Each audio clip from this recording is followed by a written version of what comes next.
Put on some makeup. All right, welcome everybody to our NBFL Slanderous Review. It's our season 26 draft grade review show. So, if anyone who's following the league should probably be aware, we just had a draft. Therefore, we're about to have a new season, and it's going to be a lot of fun. But until then, we got to go back and look at what you did right and wrong in the draft. And boy, was there a lot of wrong. Yeah. All right. So I typed up a forum post that's going to go live after the show, and I did it alphabetically this time as opposed to by division. So we're just going to go down the old list A through Z. We're going to help Wog learn his ABCs along the way. It's going to be a good time. Good luck. So with me, of course, we've got Baz, league commissioner, coach of Houston, Asti, coach of the Icelandic Dolts. You know, he's kind of important nowadays. Yeah. Nelfie, coach of the ATL, and Wog, the new coach of Carolina. So we'll get to his team soon. But first up, it's another new expansion team. That's the Arizona Red Bulls. That's Klaz's new Chaos Dwarf team, moving into the NFC West, which I don't wish upon most people. You got Cattle in Los Angeles to deal with, and as Chaos Dwarves, you're going to be in for a challenge. Those are two very different styles of teams. But I like what he did in the draft. He had the number 2 overall pick in Maine, traded down to number 5 to pick up an extra pick, ended up getting a strength 5 Bull Centaur in X-Band for defense. Yeah. In Maine at number 5, block double AG Bull Centaur at number 5. Got some Chaos Dwarf blockers, 4 of them, and, team looks like it can be competitive relatively early. All right. So I gave him an A-. Baz, Asti, what did you guys think of this? Well, I really like the Bulls, right? Mm-hmm. But when you look at the actual blockers themselves, you go from thinking that it's the best draft ever to why is he picking multi-block?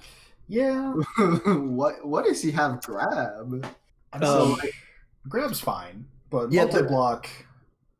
The grab blocker I'm okay with. I mean, the big thing is like he nailed his 2 most important picks, so that goes a long way. Mm-hmm. But yeah, there are. I mean, and then I think 2 of the Chaos Dwarves, like the guard Mighty Blow Chaos Dwarf, and the 3rd expansion pool is, I mean that's what you're going to get there, and that's solid. I mean, those are the 2 normals you want. I mean, yeah.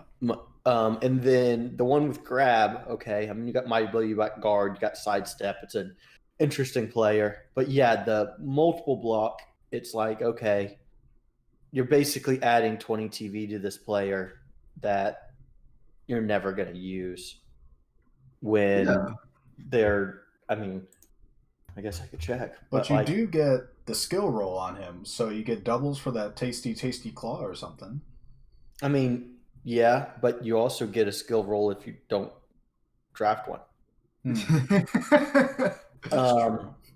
I mean, yeah. I mean, it's okay that I just don't like having a dead skill on a player like that who doesn't. There's nothing that he's getting that's like making like, oh, this is a skill that I'm hardly ever going to use, but everything else is so good. It's like, well, I got 2 normals and I have a, skill 1 in 6 chance of getting claw.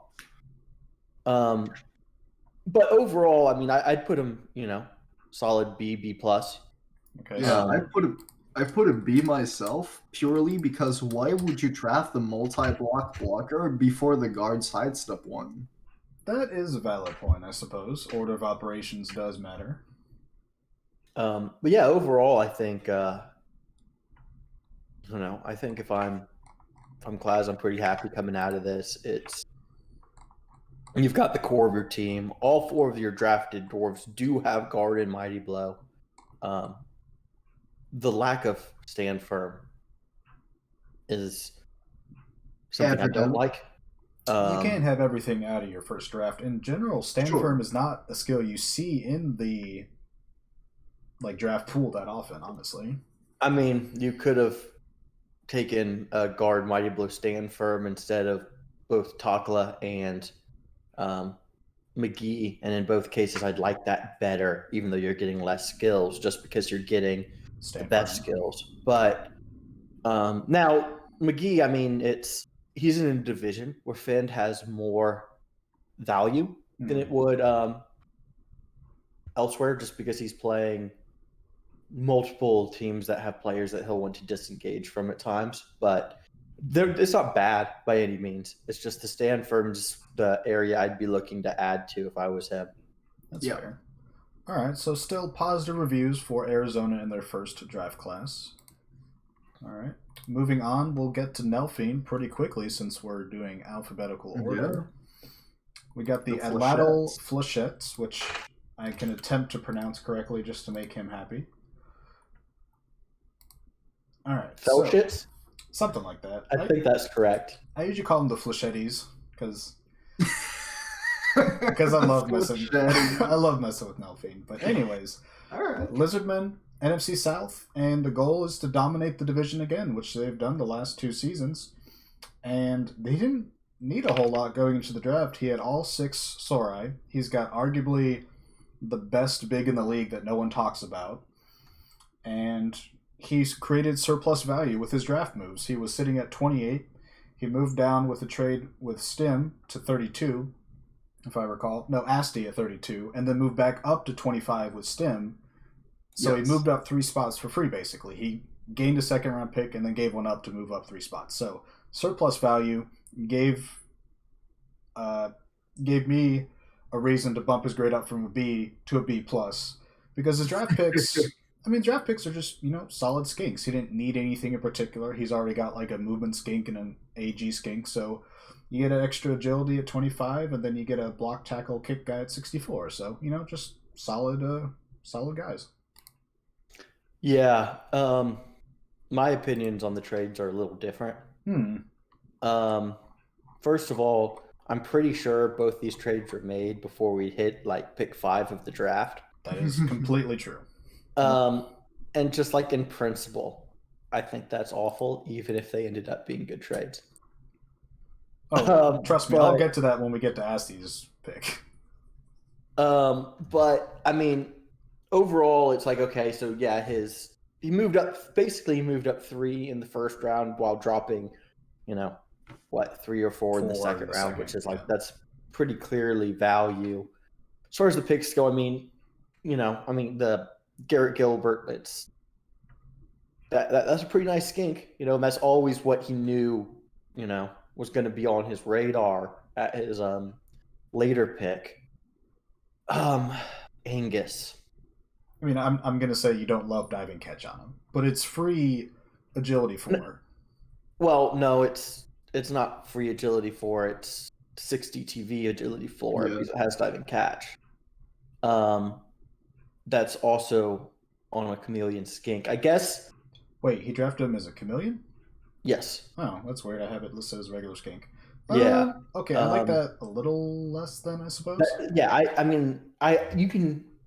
For plus edge and block on a skink, eating the dive and catch is something I'd be okay with. It's like I'd fucking take strong arm, you could put multiple block on that player, and I wouldn't complain too much. But I just don't like it as a chameleon all that much. I don't think dive and catch helps on interceptions, as far as I know. No, I don't think so. So it doesn't really synergize. You have your plus edge, but now it's slower. Buda Chris is awesome, but he's minus AV, and his how long does he have to go? I really would have liked this as a normal skink, and it's just like the clear heir apparent ball carrier. Of course, with his skill rolls, he doesn't need one now. Okay, you've talked me into downgrading it to a B, so I'm okay with that. Anyway, I had it at a B minus, just because edge 4 skinks are still that good, but I think that he left some value on the table. Okay. See, I would have given him like a straight A if it was only his first. Like if he only picked one guy and it was Angus, I would have been like, okay, that's an amazing pick for a first round for a playoff team because it's pretty deep in the draft. I hate his second pick. Oh. I think it's it's such a waste. It's 90K for a kicker, essentially. No, it's not a kicker. The kick is icing. It's 90K for a block tackle strength 2-piece. What? Yeah. So, to do some explanations, I've had this before. I personally think everybody should be forced to do their trades at least 10 picks ahead of their own spot. I realize that's not a rule, we could never implement it, but it's a personal rule, that's why I do it. So that's a thing, and I realize that I will lose value because of that, but I think that everybody should be doing the trades way ahead. Secondly, for the chameleon skink for Angus, that's looking forward at picking up kickoff return. Diving catch becomes much better with kickoff return. Getting kickoff return, a legend? No. With the Blood rules Bowl change. 2020. Yeah, I get it for free in 2020. Oh, Remember I didn't they know combined kickoff return and diving catch into one skill, right? Called like on the ball or something. Yeah. Yeah. that. Okay. That's not diving catch, it's pass block and kickoff return. That's right. Yeah. Right, and Chameleons. so chameleon skink gets that. And the particular thing that came up with that, this was a game that I played somewhere else where you actively don't end under the ball because diving catch will let you move your player back an extra square and be that's safe fair. from things like a blitz war dancer or something In any like case, I gave you a B+ for my draft grade. Oh, that's very generous. Considering how mean- much we've talked bad about the skinks. I thought his first pick was really, really good. So I would have given him an A, but with his second pick, I think it's a complete waste, so I give him a B+. So the problem with the second pick, and it's like, how much do you play Lizardman? The big thing there is that it's the -2 die blitz. That's what this player is, and I really wanted Rackle, which is why I hate XCon so much. I mean, And there's quite a few Rackle players that all went, and if I'd had one of those available, in a heartbeat, that's what it would have been. what? Because -2 die Rackle skinks combined with somebody like Ludacris or Angus, you just get the ball anywhere you want, anytime you want. And that's what the player is meant to be. Kick is on there because kick with a player like Ludacris is also ridiculously good, but it's still icing. The whole purpose is to have a -2 die blitz. That's what that player is. Because Okay. with skinks, I mean, I've won major games with that. That's what you do, and I do that with skinks that don't have any doubles. So you put doubles on them, and they become much, much better. Doubles on skinks are gold. It's ridiculous how good they are. It's true. See, I was always joking that Nelfian was insane because of his naming schemes or tagging schemes in game, which he now proves by going for the -2 die blitz instead of the break tackle 2 die, cage break. Which is more typical. You don't always have a source available to do those And things. you can't invest in that now anyway with break tackle Yeah, dying. true. Yeah, Um, break tackle is a dead skill for Lizardman. It will never be chosen again. Yeah, I don't know. I mean, there's gutter runners in division value to a strength 2 tackle player that there isn't in others. So Yeah. I mean, I'm fine with it. There is a lot of TV in those two players for sure, but they both do have roles that they add to the team. All right. Well, I think we've bashed or talked up or discussed at Laddle enough, so we can move on. But thank you for your input, Nelfine. It's good to get the coach's perspective because we're sitting here obviously with our own views of how a team should be built or should be run, and there's always different philosophies. I mean, yeah, that's true. All right. So moving on, the Baltimore Skavens, Uber's new Skaven team, obviously in the AFC North. So, new franchise. You've got Skaven with the formidable gutter runner position, and decided to go with a thrower in X-Pan 1. Some of the players taken above him, he may have looked at getting instead. Loved the expansion Pool 2 pick, Boomer Esiason. Yeah, Very good gutter runner.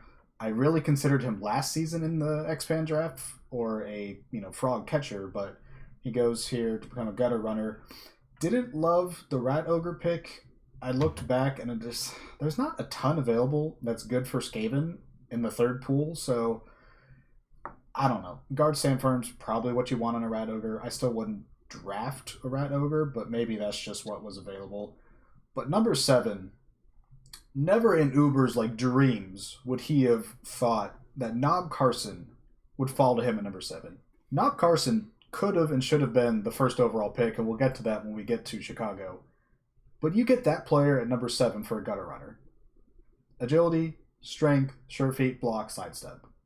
That's amazing. And then you get a very good Storm Vermin player potentially at number 39, Mighty Blow, tackle, guard. I could quibble a little bit with the first expansion pick. I think you had other options. Some people don't like even having a thrower on Skaven. That is a very good thrower.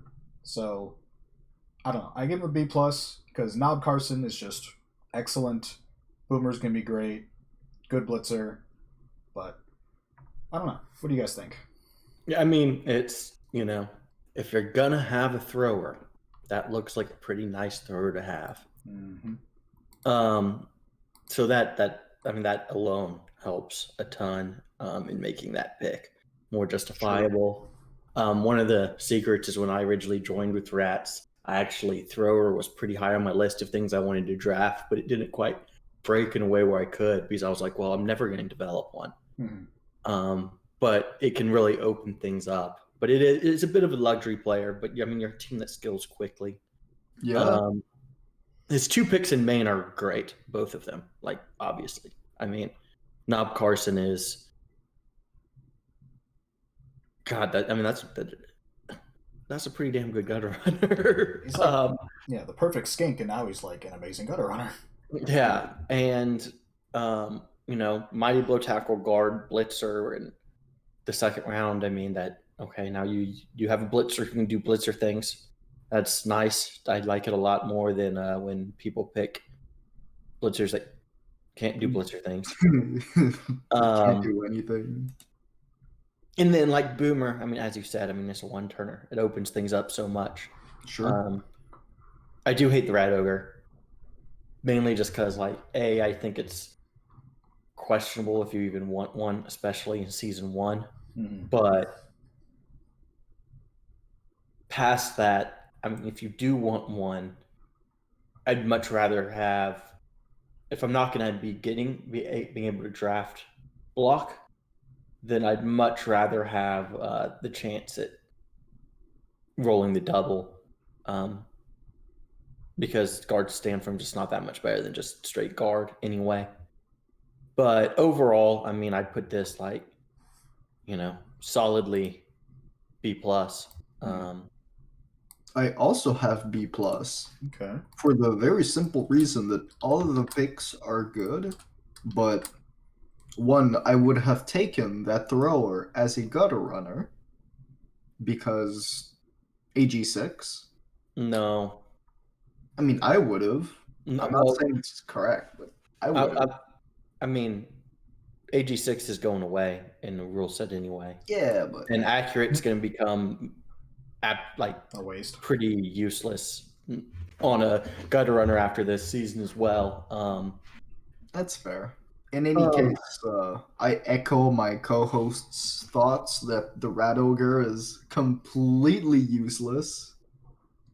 It's a very strange pick because why? Yeah, I think I didn't have one until my 3rd season when I was already up in TV quite a bit. Now he's starting at a much higher TV than I did. That's for sure. It's almost impossible to start anywhere near what I did. Considering I had no idea what I was doing, and I was a 1670 TV team for my first game in this league. Those were the days. Worked out reasonably well, I guess. But yes, I just don't love the Roger Season 1. I don't think Rel has one now, but I don't think he had one to start. But again, like I think it's reasonable to have one. I just don't know that I'd want to spend one of my draft picks on it. I mean, I'm just eyeballing. Pool 3's bad That's for fair. Skaven though. There's like Yeah, but I mean, nothing. you can get a block guard line rat is better.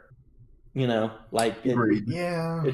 it's not good, but like it's better. And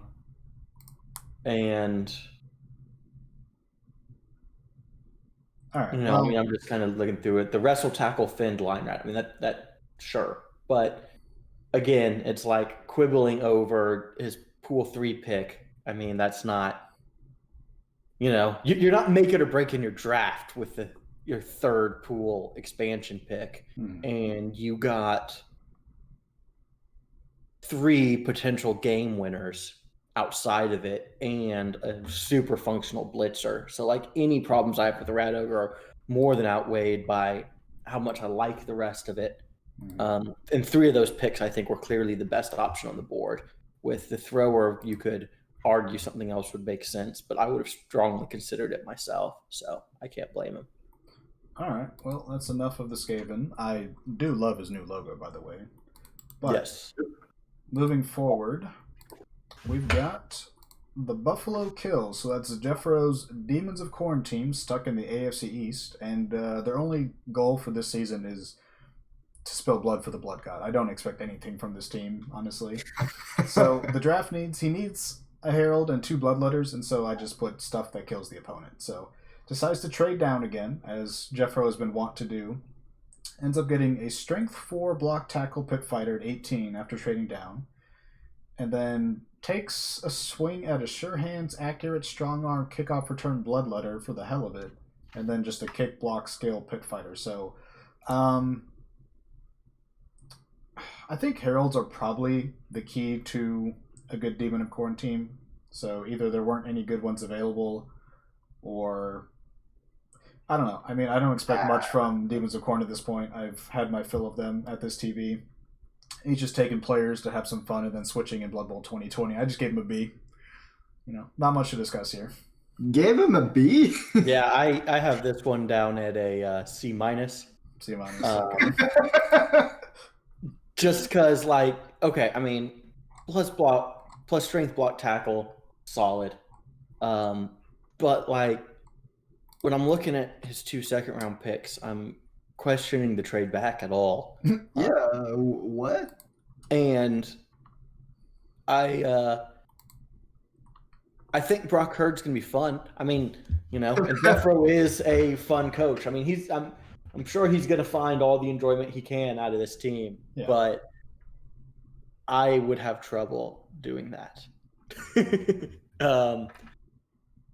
Yeah, it's you know, I'm not looking and thinking I need to turn one of my positionals into a thrower here, and even not a great one. I mean, accurate strong arm, sure, but no pass, no agility 4. I actually dislike every single one of his picks. How do you dislike the guy at 18? What? It's plus strength block tackle. It's basically an Ulfin whatever that you have. Yeah, with no guard, no mighty blow, and no hope. It's gonna stay there forever. That's not his job. He's tried a lot of the guard and mighty blow stuff, and it hasn't been working for him. I like the first one. I feel plus strength with all the frenzy you have on that team. You need a plus strength somewhere to start to open things up, to give yourself a way to start a turn sometimes. But when that's you're just so weak. Like, Taylor just doesn't really do anything, and that's just a problem I have with a lot of plus strength linemen in general. They don't actually change how the game is played. They just stick around, costing 50k TV more. Yeah, I think that we're talking about a specific team that I mean, I'm just looking at what went after, and it's like I'm not seeing much better. I'm not sure what you would have wanted him to jump on after that. And now, if you wanted to say maybe, I mean, even the stuff that went between him and there, I mean, there's definitely some good things there. I mean, the pick Monona made it 13. as an example. But I don't know if he would have needed a more of a carrier type. But I don't know. I think that we're talking about a team that. I mean, I haven't played fucking Corn, man. I don't know. They're not There's good. one person here who They're has. just not good. I'm sorry. There's one person, we'll pretend like they have. But to me, it just seems obvious. Like, fuck, I have no good options. Hey, this guy can at least give me a 2-die, and then I can wait 15 seconds before I have to think about all my bad options again. Something like that. All right. So well, basically, this team has no hope because it has no guard and no mighty blow. Core Dynasty. So let's just move on. Buffalo's going to try to do what they can this season. Yeah, it only has 6 guard and 6 mighty blow. I'm really not sure how it's going to function. I mean, I gave it a D+ for the draft. Okay. Baz, what did you give it again? Like a straight C or something? Sure. Do not call me. Okay. I mean, Baz said C-, and then you said B, so one of us is in the doldrums. Yeah. I mean, B's probably like I'm probably overly generous when I'm typing these things up, but regardless, yeah, let's just move on. I'm deciding all my grades in the moment here, so I'm sure I'm going to look at some of them and be like, well, I don't actually. That's not what I actually think. That's not what I actually think. Now that all right, we'll move forward to another team that celebrates the Chaos Gods and all that dark stuff. That is, of course, the Cattle Chaos, who kind of had an outlier of a season last year, is what they're hoping at least. Draft needs, it's not super bleak on the team. They need an agility beastman and a reliable minotaur if there is such a thing. So, number 13, Menos sits there. I know he was looking to move up, but eventually just, sits there and lets the block sure hands plus strength, sure feet, sidestep guy fall to him. It's not a perfect carrier, but strength 4, sure hands, I mean, it's serviceable, and at worst, it's a good defensive annoyance piece. Now, 45, I was really hoping this player would fall to me. Block, MA, dodge at 42 SPPs. That's a very nice beastman. You throw tackle on him maybe, or maybe you get lucky with a skill roll. Very nice pick at 45. So I gave him an A-. Okay. Well, I very much agree that his first round pick is, actually I disagree. I think his first round pick is a steal. He got really high value.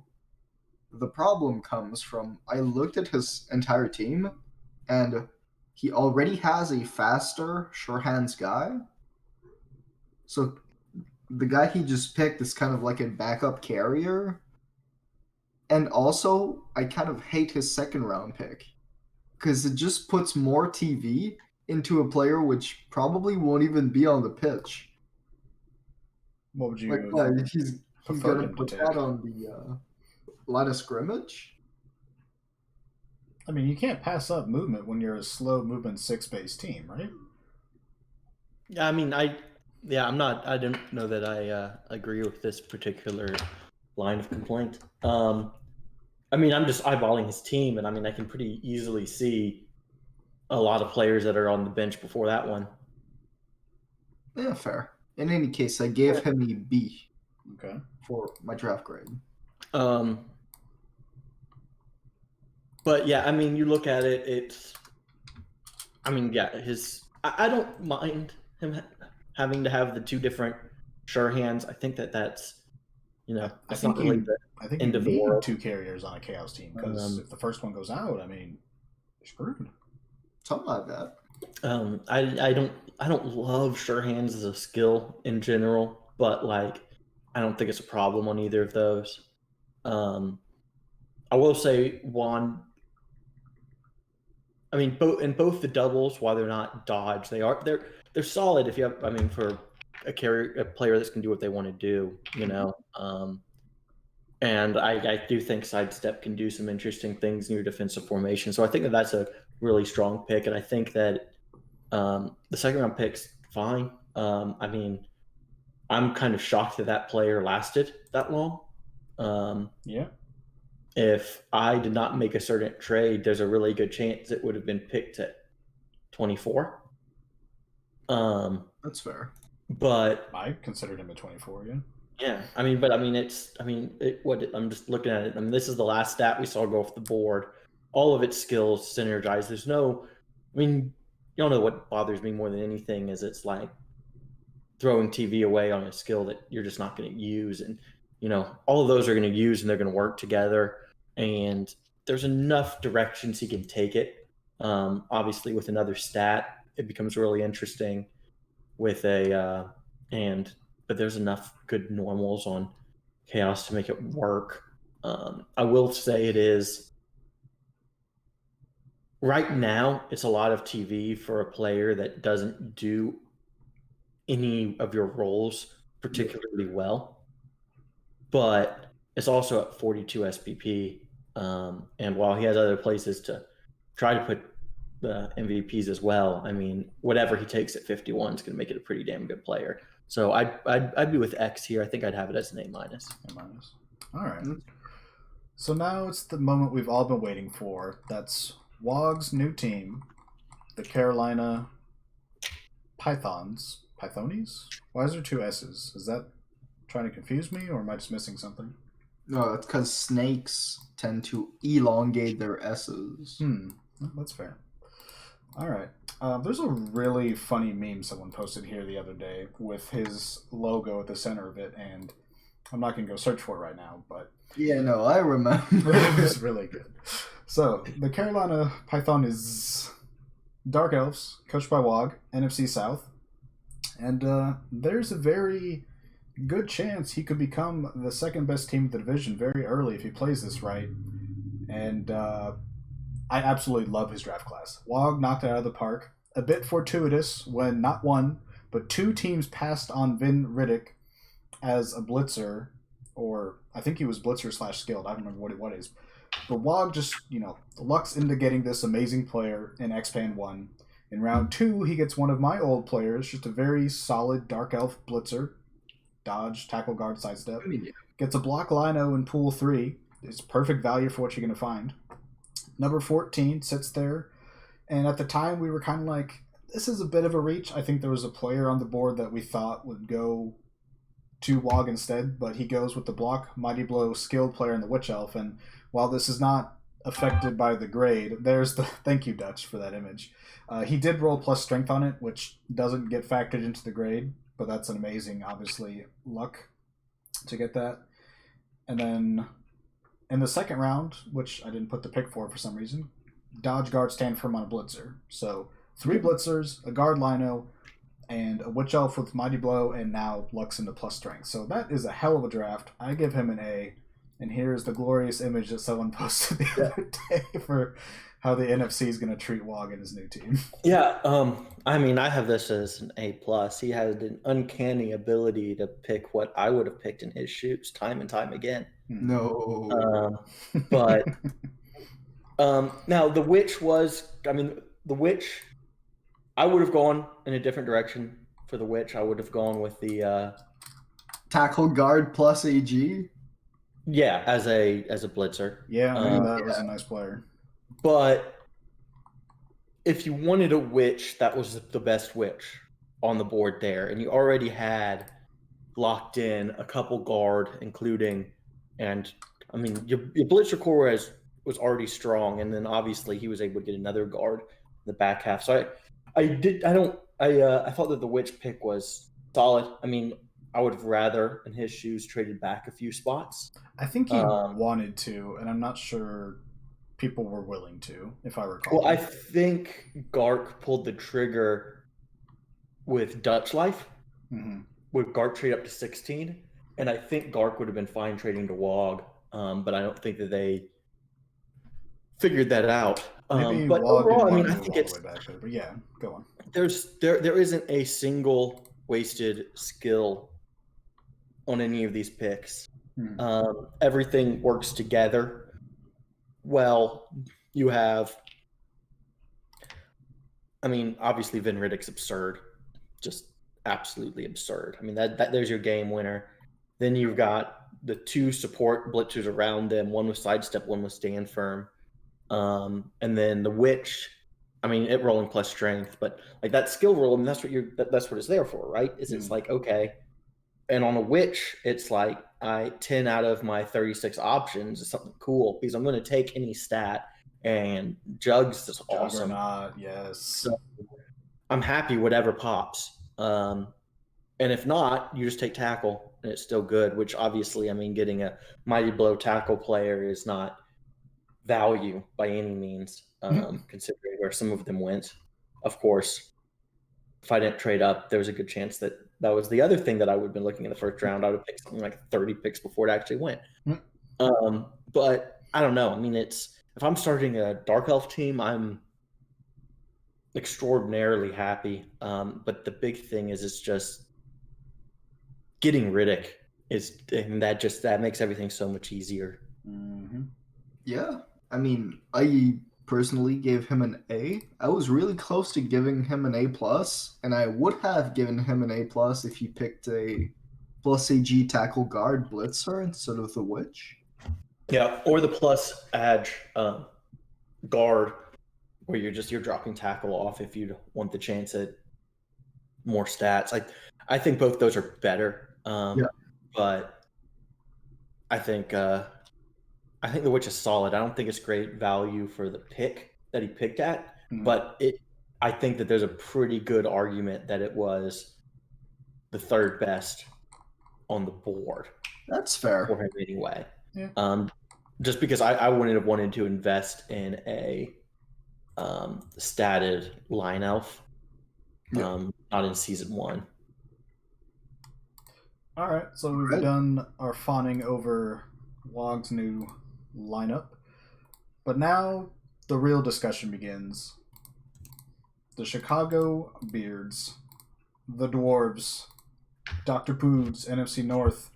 His season outlook is to find stuff to complain about and write in the Book of Grudges, Poods edition.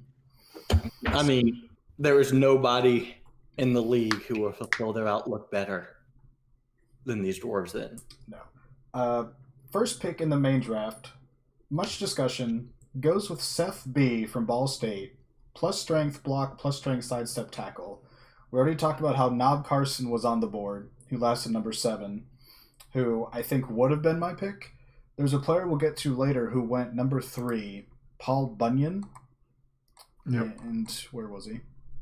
Plus AG tackle, plus MA mighty blow, potentially as a dwarf blitzer. Speed is your biggest weakness on dwarves, and getting, I believe, what would be movement 7 blitzer with agility 4 and tackle, I think would have been a huge boon. Obviously, Poods decides to go with Seth, and I mean, a strength 5 ball carrier, it's hard to argue against that, but I don't know. I think I would have personally gone with one of the other two. But goes with the Troll Slayer, and I really kind of wanted this skill set, so he took this from me. Darn you, Poods. Early in the second round. And then his 3 expansion picks.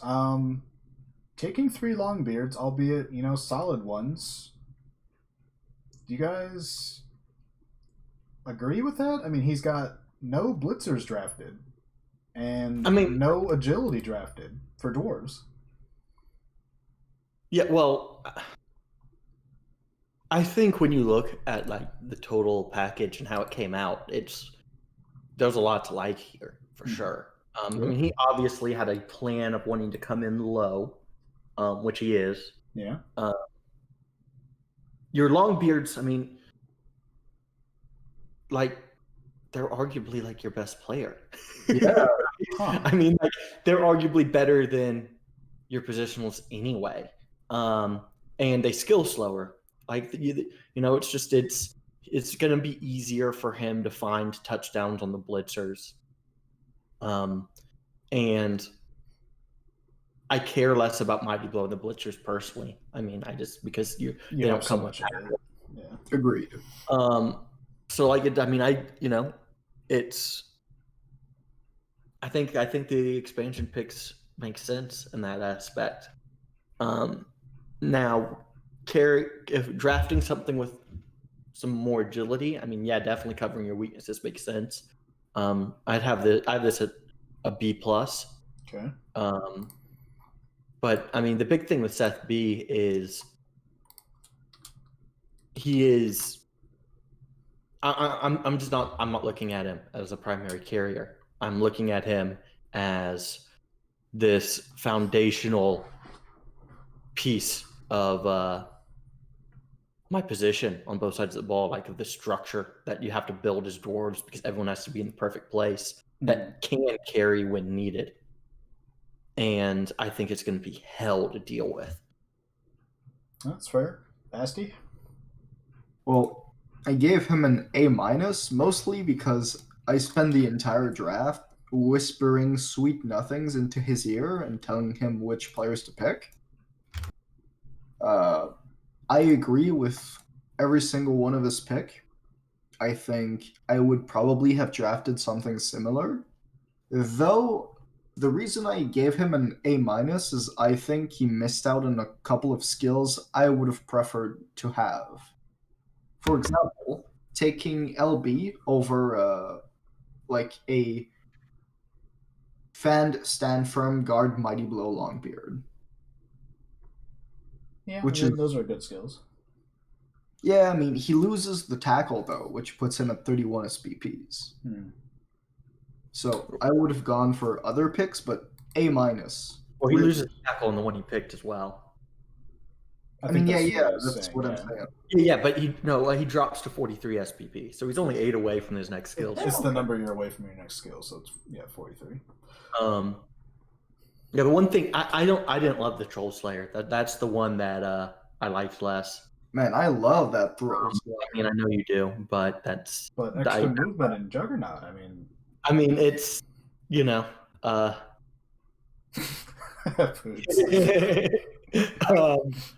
I mean, I take Juggernaut first on Troll Slayer sometimes. No, I don't mind the Troll Slayer. It's just not what I would have picked. There were players I would have been more interested in. More Longbeards. I do think if you were going to take a Troll Slayer, that was pretty obviously the best Troll Slayer option and had been for quite a while. So you're real happy with the pick. That's just the one that I wanted to made. The rest, I mean, the only thing that I would have thought about was picking a true carrier instead of Goodman Ebby, but drafting 2 runners with your top 2 picks is that really where you want to be putting all of your free SPP? Maybe. And that does have a good point. I mean, in that division, Jugs is probably going to have more value than normal because they're stand firm all over the place. Yep. And wrestle on the apes on key players. Yeah. Also, apparently Poos hates Surefeed, so that's one reason he didn't take non-Carson. But, all right, to each their own, I suppose. But we're going to need to move on because otherwise we'll be here for 4 hours at this rate. So, next on our list. I mean, I love you guys, but 4 hours. Ugh. Yeah. The Cleveland Bedlam, that's Malcor's Chaos team in the AFC North, and their biggest rival, Pittsburgh, kind of got shafted a bit in the playoffs, so Cleveland's got a real good chance to become the team on the block. I mean, they didn't also need a whole lot. The rest of the division's 2 new teams as well, so they're going to be coming in big. Yep. So they can look for some guard support beastmen. Some extra movement is always nice. So their 2 picks, they're pretty solid players. I like them. They got a 4-skill defensive beastman who's very close to another skill, and then just a solid block guard tackle beastman midway through the second round. So I tagged him with the B+. I hate this draft. Okay. I have been on record saying I don't understand Malcor's drafting philosophy because, in my opinion, if you're picking into this division of yours, those are not the players you want to have.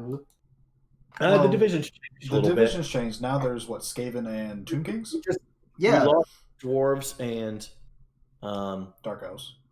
Dark Elves, and I mean, it's also, I mean, the bigger thing. I mean, well, let's be honest. Dunking on Malcor's draft and then being proven wrong by the season he has become a tradition. Yeah, correct. So we can definitely continue to do that, but he doesn't really have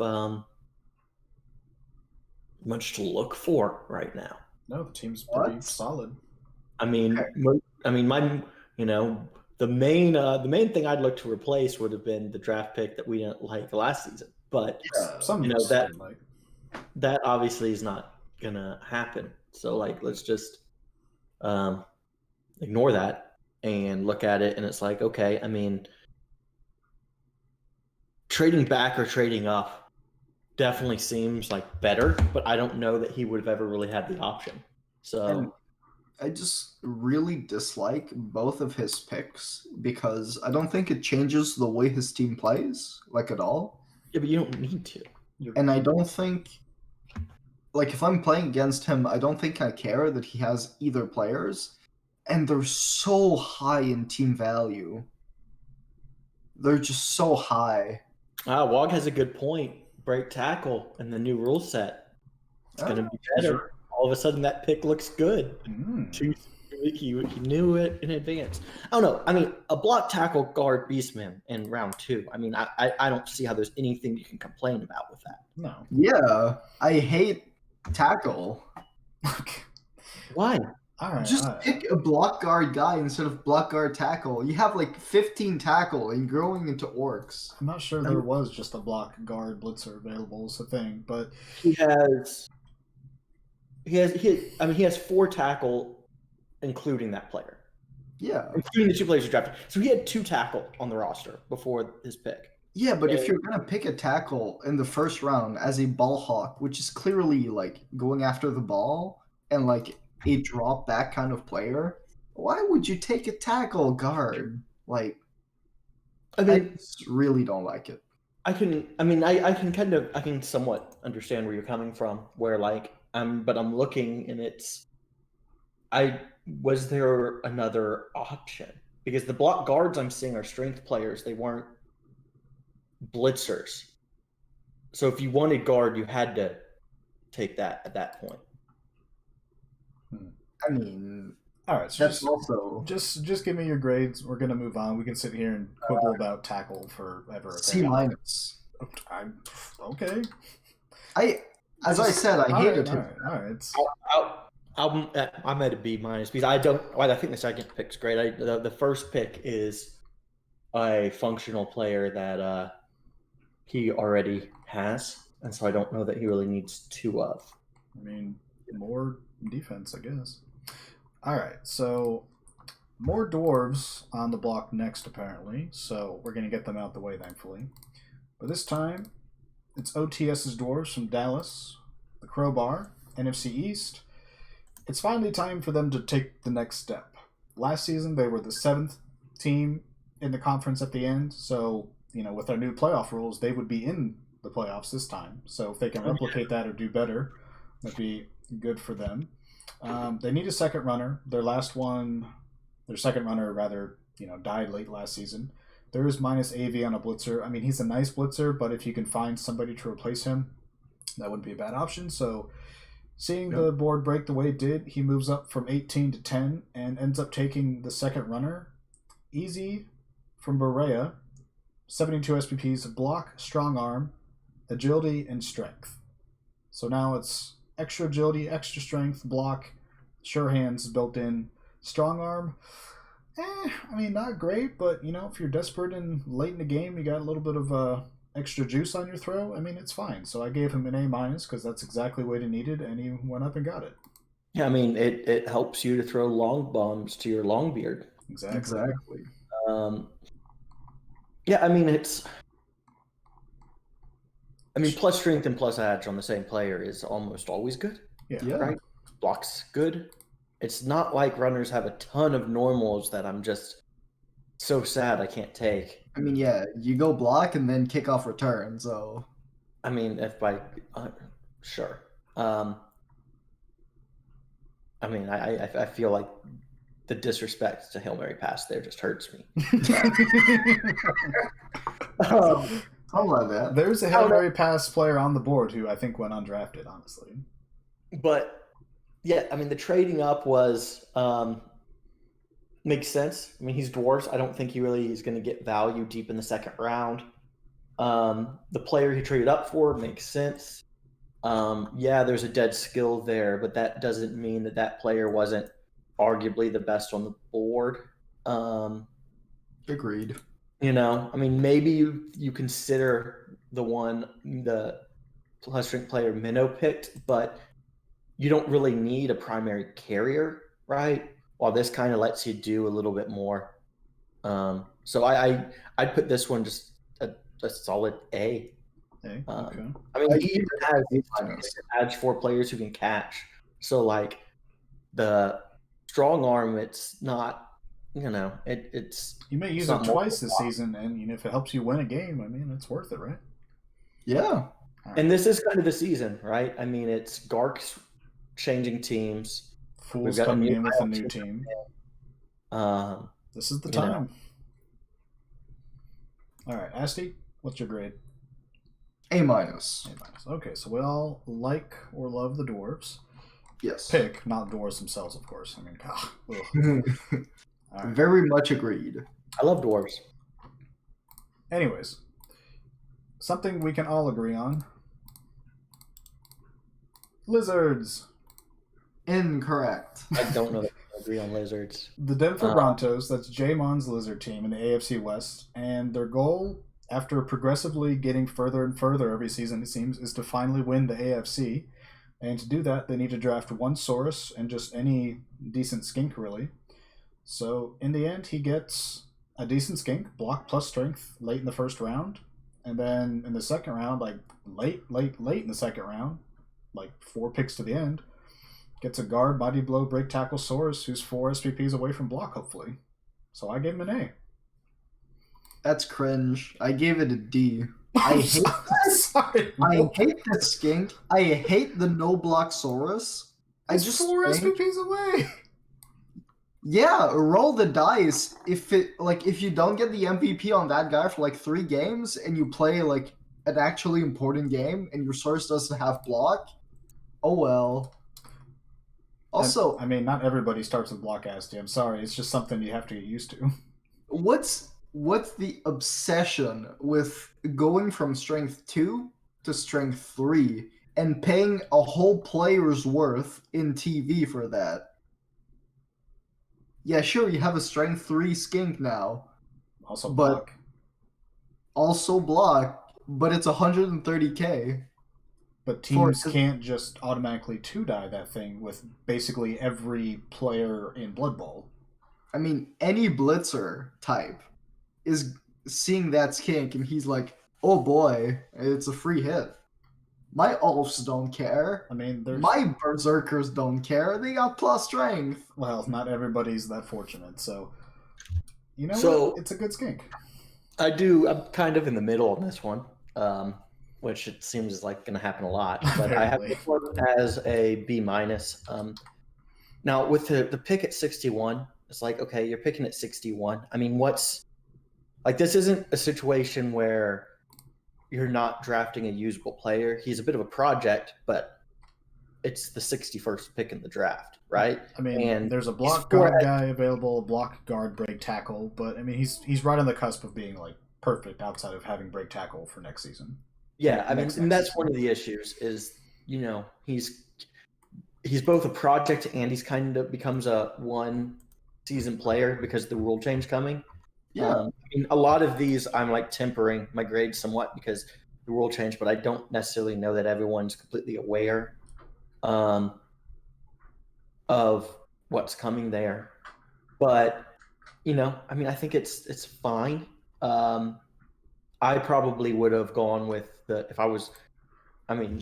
the block guard and the mighty blow guard grab may have grabbed me more, but those are all kind of the same value. The skink, it's just I don't like plus strength skinks, man. I just don't. I don't think they're good. I don't take plus strength on skinks. Mm-hmm. Unless you have agility first. No, absolutely. Fuck no, I'm not taking it after Okay. I'm less likely to take it then because block and trend are just better. Yeah. I mean, that's fair. I mean, it has a little more value in this league just because the TVs we're at, but I don't know. It's a fine player. I mean, I'm not gonna sit here and say that it's bad. I mean, it's still I mean, it's a 3 strength blodger that's 8 MA. It can definitely do some things for you. It can carry the ball if your carrier's out for whatever reason. But I just think that there were definitely directions late second round I would have rather gone. All right, SD, what was your official grade again? Like a D? Yeah. Okay. All right, I guess we all have our, agreements and disagreements. So I just hate plus strength on skinks. all right, that's fair. I mean, I had a skink with 4 stat increases, and none of them were plus strength, so I just didn't have to make that choice, I suppose. Yeah, like the very next pick was a plus edge diving tackle player by Gru that I would have liked better as a skink. We're going to get to that in 2 teams because I have many words about that one. But before that, we have to get to Detroit. The Lionels, coached by Dash, NFC North, and only one thing left for them to do, and that's to finally win the Super Bowl. They were in it this year and didn't quite go their way. They do need a defensive bull centaur. They lost Ye Old Stoneface was a draftee they had. It was a very good player for them, but he got during the season. They also need 1 blocker. So to that effort, sitting at 31. Wait, they need 2 blockers. Did they? Whatever. Yeah. He gets a block, dodge, skill, bull centaur at 31, and then the second to last pick in the draft gets wrestle, dodge, tackle, and hobgoblin. So, I gave him a B. Bull centaur solid. You lock in dodge for a double skill. You have a free skill available. It certainly doesn't fill a defensive role immediately. I mean, if you get tackle on him, maybe, but eventually you get break tackle, then he starts to become something. So, he's functional now. You get a hobgoblin who does defensive things. I gave him a B. All right. I love the bull centaur pick. Okay. I think it's perfect for what Dash is trying to do, which is stay low and stay mean. Mm-hmm. Saying this, I hate the hobgoblin for pick. that same reason, yeah. You have 2 rookie blockers. No, he doesn't. He has 1. I think he had 1, and 1 was just like guard, right? No, he was one who was already at guard. So yeah, I get okay. Like it's effectively the same thing. But once again, Asti, sit and look. It's the 63rd fucking pick in the draft. Yeah. Tell me what blocker you're taking. Like, unironically? Yeah, give me one. Okay, 1 sec. Okay, so just for I would reference, take Guard Stanford and Blitzer. blockers are blitz and strength category. No. Okay, yeah, I would have too. Oh, Dan F. from Ball State, guard Stanford. I mean, yeah, that's a solid player. With Chaos Board, though, could you make the argument that getting the spin for the double? No. What? But he has 4 experienced blockers and then 1 with guard. Like, you can afford to roll with a rookie, hopefully get claw on a double, and then go from there. Yeah, as in, you have a rookie with guard. Now you're gonna hunt for a double in his next pick. And if he gets it, you need to feed him until he gets Mighty Blow. Yeah. Anyway, I mean, I have this as a... I had this one at A- because I think that first pick was really good. Yeah, first pick, right. And the second pick, while I mean, it's once again, I mean, it's the 63rd pick. There's only so much there, and it's a useful hobgoblin, and I don't foresee Dash coming in, at some absurd TV here, right? Like, I don't know that 70 TV is going to kill him. Like some of the others we've looked at where they're taking some stuff that's bloating them up, and they're looking like, oh, they're 2,600, they're 2,700 now, and they're giving up wizards to really strong teams. I mean, Dash is gonna. I don't know how many teams is he gonna play this season that's gonna have a wizard. Like 1. It's true. So I don't know. I think you could have justified replacing the guard with a guard Stanford. I mean, it's kind of boring, but like that. I'm not saying that's not better, but you're not. I mean, you're getting what 7 SPP for that, basically. Nothing. Were you saying something?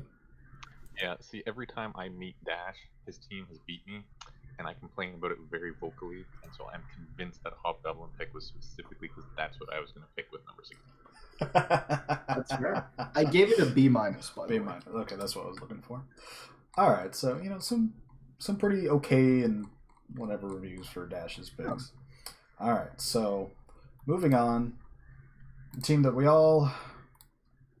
I'm not sure what our feelings for this team is, because I think we all want to see Gru do well with Simeon, but we also don't want to see Gru do well. Correct. Because we're tired of Gru just whooping all of our asses. So the green banana grabbers from the NFC North, and I mean, their one goal is to grab the Super Bowl trophy. They need one chimp who starts with Wrestle, maybe replace the minus AV Gorilla, albeit a good player. And we do need to note that these sneaky grabbers stole Jamon's pick at number 61. It was clearly Jamon's pick on the board. Somebody in chat, and I legitimately forget who, said it was tag Gru, hey, it's your pick. Mistakenly, I'm assuming. And Gru went ahead and picked, and then Jamon, demanded apologies, gift baskets of fruit, and admission that apes weren't as cool as lizards, and there's a huge list of stuff, and I'd love to post it, but we're busy. So regardless, first pick of the draft at number 30, which broke my heart, took the diving tackle plus AG guy as a chimp, so it's going to have Wrestle AG diving tackle. I really wanted to, but I didn't expect that player to fall to me in the second round, because I would love to snag that as Frog Blitzer, because they already have diving tackle, and I just steal the plus agility. Late in the draft, with the stolen pick, he takes block, accurate, strong arm as the monkey thrower called an orangutan or whatever it is. So, I gave him a D plus for personal reasons, because I really would have liked to have that player that he took at 30. But somebody who's more objective, feel free to chime in on the draft grade. Yeah. I gave it a B- purely because I think the chimp pick is very functional. I don't like diving tackle on it. Mm-hmm. And I don't really like the thrower. So both kind of meh picks to me, so B-. B-. I'm fine with the thrower. I mean, the player starts with strong arm. So you're really just drafting block and accurate. Exactly. But again, it's, back of the second round, how much really is there? That's going to move the needle. So I think it's fine, especially because I do think that from what I've seen and the little I've done with apes, I do think that they need thrower, a credible passing threat. Mm-hmm. And so just having a second one on the team could be useful. It lets him put Aaron Jones in harm's way a little bit more. As far as the first pick, I mean, it's plus edge. Plus edge is good, man, especially when you're getting it that late. And I'm just, hold on. Yeah, I mean, it's maybe there's I don't know that there was a truly better option as a chimp. I mean, Gru can also afford. He can afford projects. He just can. True. I also have this one as a B-. All right. Moving on to one, the only. For some reason, we have not one, not two, but three teams from your division coming up next. One after the other. Yeah. So alphabetically, we have. I'm pretty sure the some reason is because of the alphabet. Yeah. The Houston Treants. That's Baz Akastine's Wood Elf team from the South, and their goal for the season is to go undefeated and /or die trying, because Baz doesn't believe he should ever lose. He needs a war dancer, maybe a catcher, maybe a stud thrower if that's the way he wanted to go. He did trade up from 24 to 19, ends up taking plus AG block guard as a catcher, and so I gave him a B+, and I already wrote in A++ for Baz because I know that's what he's going to give himself. No, it's not. Oh. It's not that far off. But no, I just have it as an A- because the way the draft broke. Well, let me check and make sure that this is true. Nelfing, Never mind. Think about it though. You leap or dodge, I guess dodge in this case with that catcher, agility 5 guard.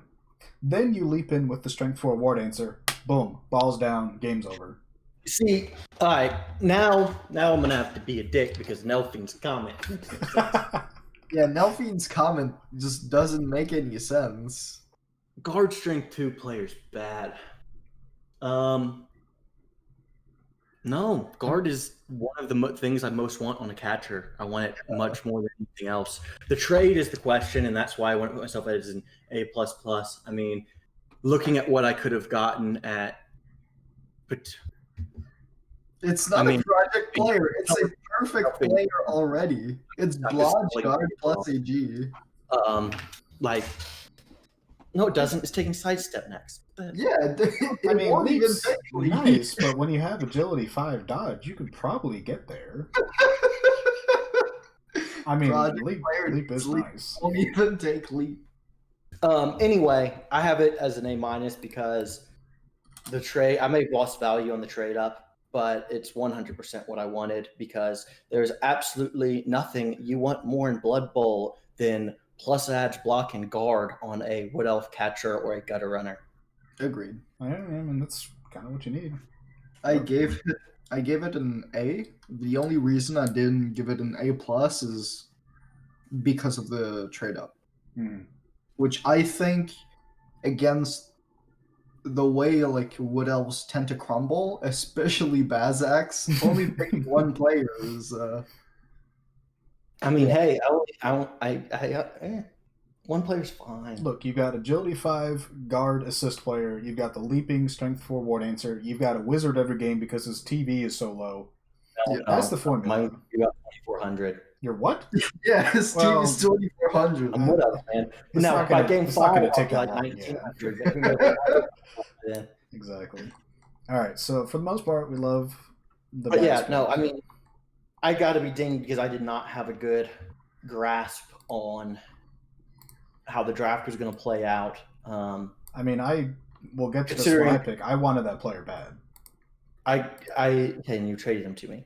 True. So I don't know how bad. But we'll get to that. I'm saying like I don't think that player would have lasted 5 picks. No, I don't either. But I think that I could have gotten a plus MA block catcher at my pick, and then a mighty blow tackle war dancer with my second, and I come out ahead there of where I did. But I probably would have taken the mighty blow tackle war dancer at 25, and then felt like a dumbass when I got to 50 whatever, and it was still the other one. Okay. I mean, that's the draft. You can never predict what 32 different people are going to do because we're all kind of stupid in one way or another. You're all insane. All right. Speaking of insanity, the Icelandic Dolts. That's Astaflix's Norse team, and their only goal for this season is to mention the fact that they're defending Super Bowl champions as often as possible. Hey, we've got that shit trademarked. Yeah. Their draft needs are minimal at best. Maybe replace the minus AG Ulf just because you can. And so, as we alluded to earlier, SD trades up from 32 to 28. Not when it's pick number 28. Not when it's pick number 24. Not when it's pick number 12. It's probably like pick 3. And he just moves up. Moves up 4 spots. Something like that. I was like, hey, does anyone want to trade down? If you just waited, Stim, for example, wanted to trade back from 25. You could have moved up to 25, albeit it probably doesn't matter. You might have taken the same player. Yeah, I was taking that player. So in the end, it probably doesn't matter. But trading up early is dumb. I know Nelfine has his thoughts about how people should all be on the same playing field and have to trade up blind.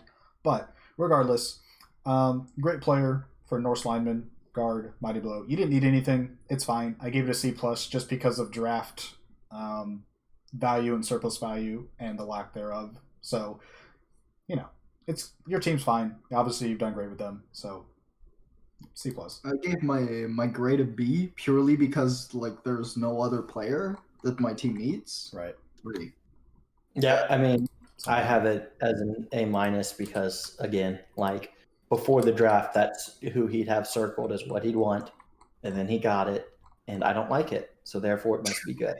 Also, one thing I want to mention, if you're one of those people that ask me, hey, why didn't you take the plus strength guy over that? I don't know how to tell you this, but plus strength is not good on a raw lino Oh yeah, you plus strength did go the pick after. Yeah, I don't get it. I yeah, really don't. I'd rather you have plus strength. Exactly. Which means the guard mighty blows better. But anyways, so the third team in your division in a row, the Jacksonville Jordals, MRT's legendary, infamous high elf team. Their goal is to recover mentally and physically from whatever the fuck happened to them last year. Their draft needs is all. Not because they're a new expansion team, but because they were just simply beat to shit. They need 2 blitzers, at least 2 catchers, and because he never traded down, I don't know how active MRT was in the trade market, he got 2 very good players. Like, Dennis Flash Gordon is the perfect catcher for MRT, except doesn't have sidestep yet, but he will. And then the rest will strip all sidestep tackle. Great defensive catcher for exactly what he wants to do. Great picks. You're going to start the season, though, with no experienced blitzers. They're both rookies. I mean, he may just rate rolls plus strength on both of them, so I don't know. No, he's already made his rolls, so we can see all that. But just the point. Okay. I'm sidetracking this for just a second. He took Frenzy first on the line elf. he saw what Astaflix did last season and said, I need more Frenzy. Also, his thrower has nerves of steel first skill. Oh my god. All right. Well, MRT get MRT. Anyway, the players are great. I think he should have traded down at least once. I don't know. Great player, so I gave him a B+. I just think your team needed so much that trading down was probably the right move. Yeah, I mean, I knew it's hard to grade him because I knew what he was taking with his first pick before the draft even started. Mm-hmm. I mean, yeah. Like we all did. I think that I would have rather had the pick that went 2 after his than his, as you could probably imagine, as I picked it. But it's still very good, and for the way MRT plays, it's going to be a pain in the ass to deal with. I mean, that's a really functional player in the second round. Like, if he skilled a catcher with 4 skills naturally, those may be the 4 he'd take. No, he would take Frenzy and Juggernaut. Not for MRT, but like a more normal elf coach. Yeah. Well, no, you wouldn't take Strip Ball. You'd have Dodge. The Strip Ball is kind of but overall, it's good. And MRT gets in so many broken plays, so I'm going to have it as a B+ as well. B+, yeah. Yeah, I have it as a B+. Okay, so we're all in agreement that MRT deserved what he got last season, and we should wish for more bad things to him. Agreed. Okay. No, I'm wishing my bad things in a different direction this season. Fair enough. You gotta spread the love around. Yeah. All right, so next up is just the absolute thickest Maximus team in the league, the Kansas City Thieves, ye of 3,000 TV still. In the AFC West, they need to finally make the playoffs. Their draft needs are a Minotaur and players with a winning mentality. Because the Kansas City Thieves have never had a winning record. Not once. I'd just like to point out, this team has cut 6 players due to injuries in 75 games. Yeah. This team has health. 5 seasons, he's lost 6 players. It is ridiculous. But they haven't won. And that's something that has to change. And so in the draft, you need to go for players who just come in with a winning mentality, that are used to winning in college, used to winning at life, and they can change the culture in the locker room. You think about bad franchises getting players early in the draft, like come in like, hey, Michael Jordan was like, hey, I'm going to win. Like, any player who's not here to win, get out. Michael Irvin, when he got to the Cowboys, the team sucked. He cried in the locker room, and players would go, it's okay, Mike, we're going to get a paycheck tomorrow. And so when the team started turning around, he said, okay, this guy needs to go, this guy needs to go, this guy needs to go. That's what Kansas City needs in the draft. So, pick number 9 in the main draft. They get a Blodge, stand firm guard, Minotaur. Second round, you get a diving tackle skill. I'm assuming it's going to be block. They did replace a -AV player who's claw bomb block tackle with that lineman at 43. So, -AV's big weakness. You replace him with, a very different player. And I will say that UTEP and Poly are solid programs in the big beast of the NCBB. But if you're going to draft players from the Big Beast, you should be drafting them from Cal and Fayetteville, teams that like win championships. No offense to UTEP and Poly, but they don't quite have the winning mentality that I was alluding to for Kansas City. So I still gave him a B+. That's a hell of a Minotaur. And he did replace a minus AB lineman. But I think he drafted players from the wrong school. So that's just a little quibble I have. I gave it a C. He picked a Minotaur, enough said. But it's packed. It's... Why are people picking Minotaurs? Minotaurs are like the worst big guy. I mean, that is not true. Okay, which big guy is worse than a Minotaur? Rat Ogre. No, because Red Ogre's on teams which actually need strength. No, Not really. no. I would much rather have a Minotaur on Pact than the Rat Ogre on Skaven. Yeah. Really? Yes.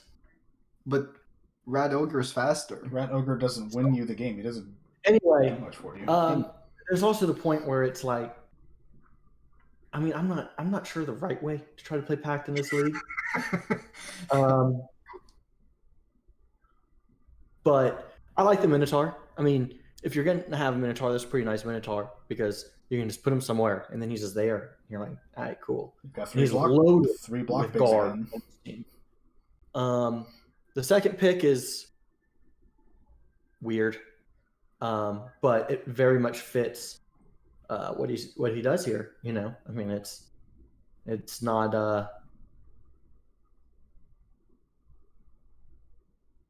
I mean, yeah, it's Arcturus. Yeah, I mean, a block tackle, diving tackle is interesting. You know, it's 3 skills. You're healing. I'm assuming he's taking block on the skill roll. Mm-hmm. So all in all, I think it's a solid draft. I put it right as a B. Okay. Well, the team he may have drafted that player specifically for is up next. And, I mean, it's not going to matter when they're agility 6. But, you know, just the mere mortals among the Las Vegas Sinners may get tied up by that tackle, diving tackle. So, Doofer's Dark Elf team, they have 2 agility 6 monsters still. It's been too long. They need to win the Super Bowl while those 2 players are alive. But he needs 2 blitzers, and he got exactly what he needed in the draft. Coca, I think, could have gone to several different teams ahead as a different pick. Mighty Blow guard, tackle, pro, dauntless, very good. You don't have dodge if you can quibble with that. But second round, very late in the draft, guard, stand firm on a blitzer. I love these picks. You know, team needed 2 blitzers. He got 2 blitzers. Yeah, I give it an A as well. I think it's a really good pick. I think his second round pick's an A. Uh-oh.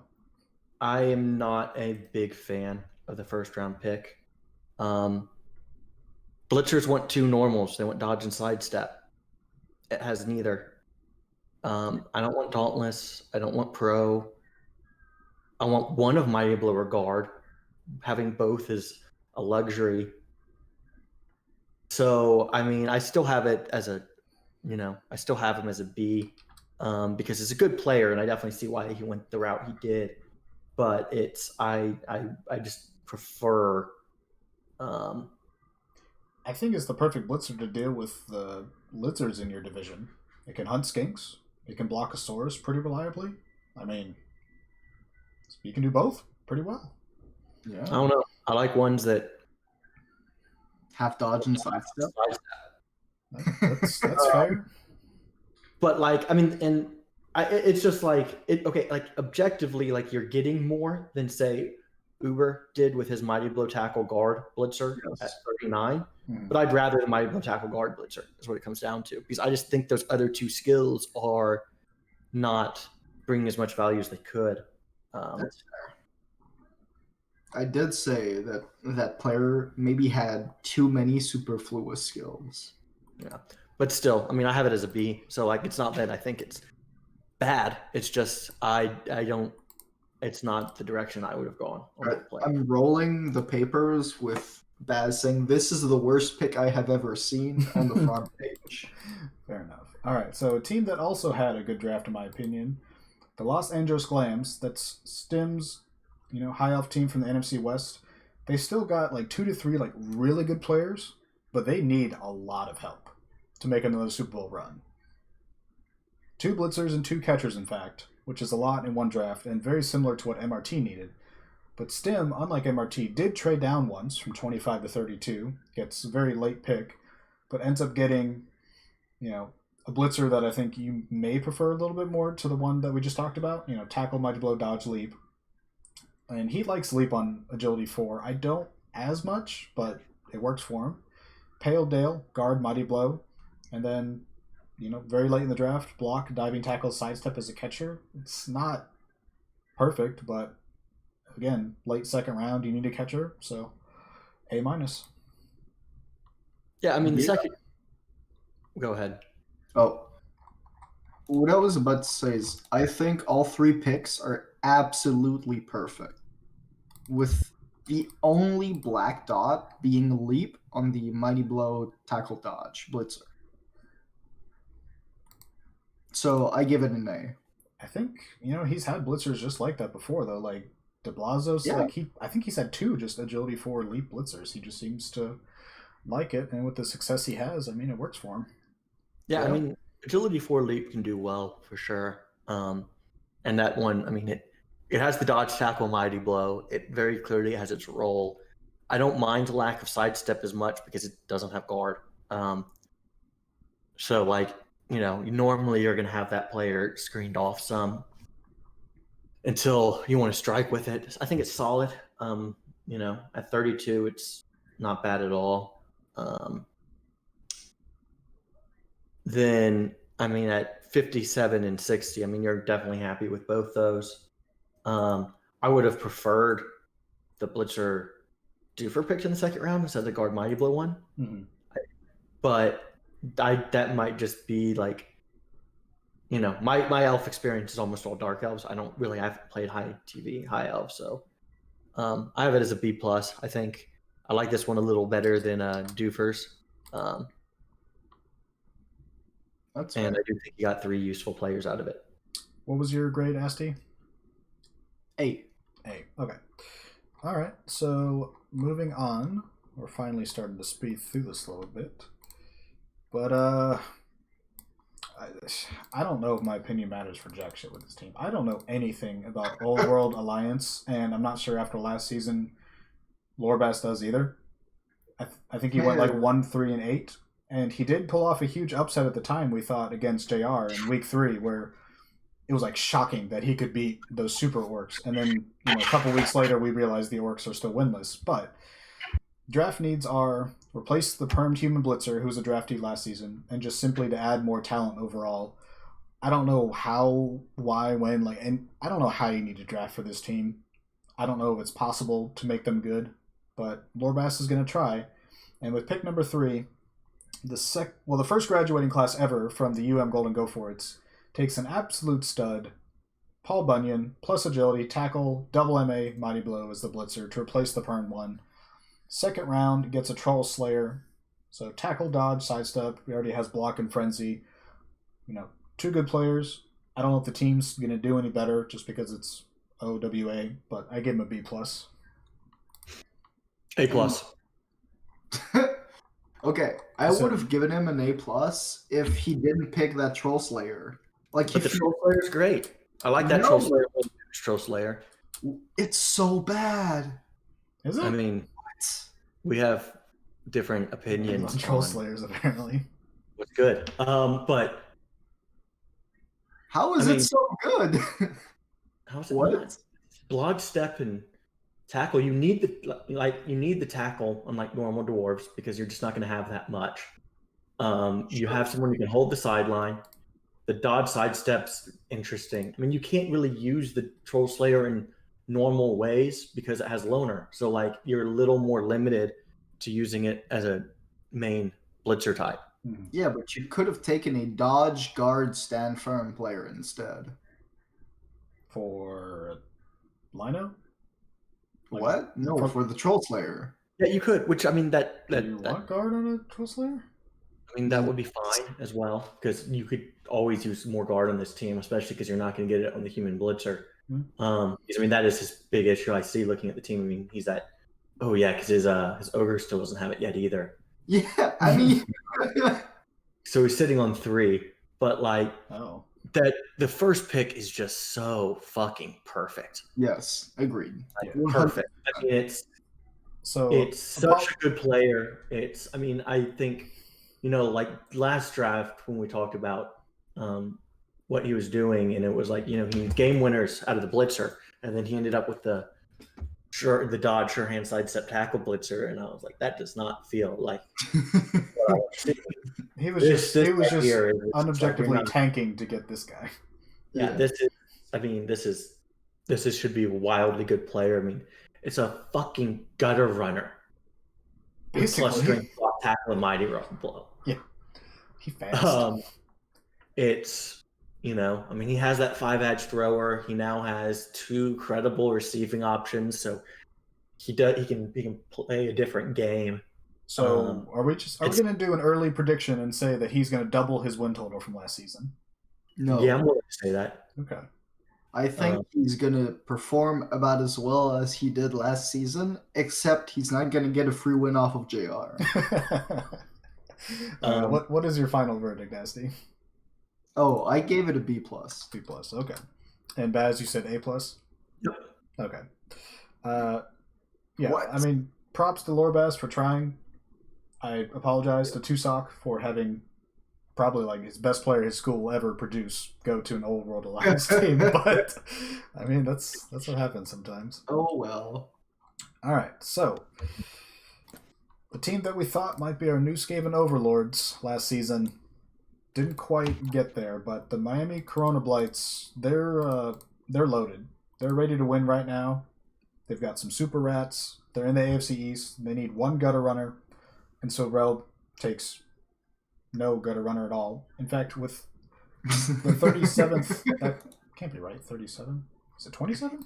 27. 27. Okay, that's just typo. Yeah. So the 27th pick decides to take a rat ogre, albeit a pretty cool one. Block, tackle, guard, and then very late in the draft, just a block, kick, dodge, line rat. I hate the draft. C+. He needs a gutter runner. That's the only thing you need in this team.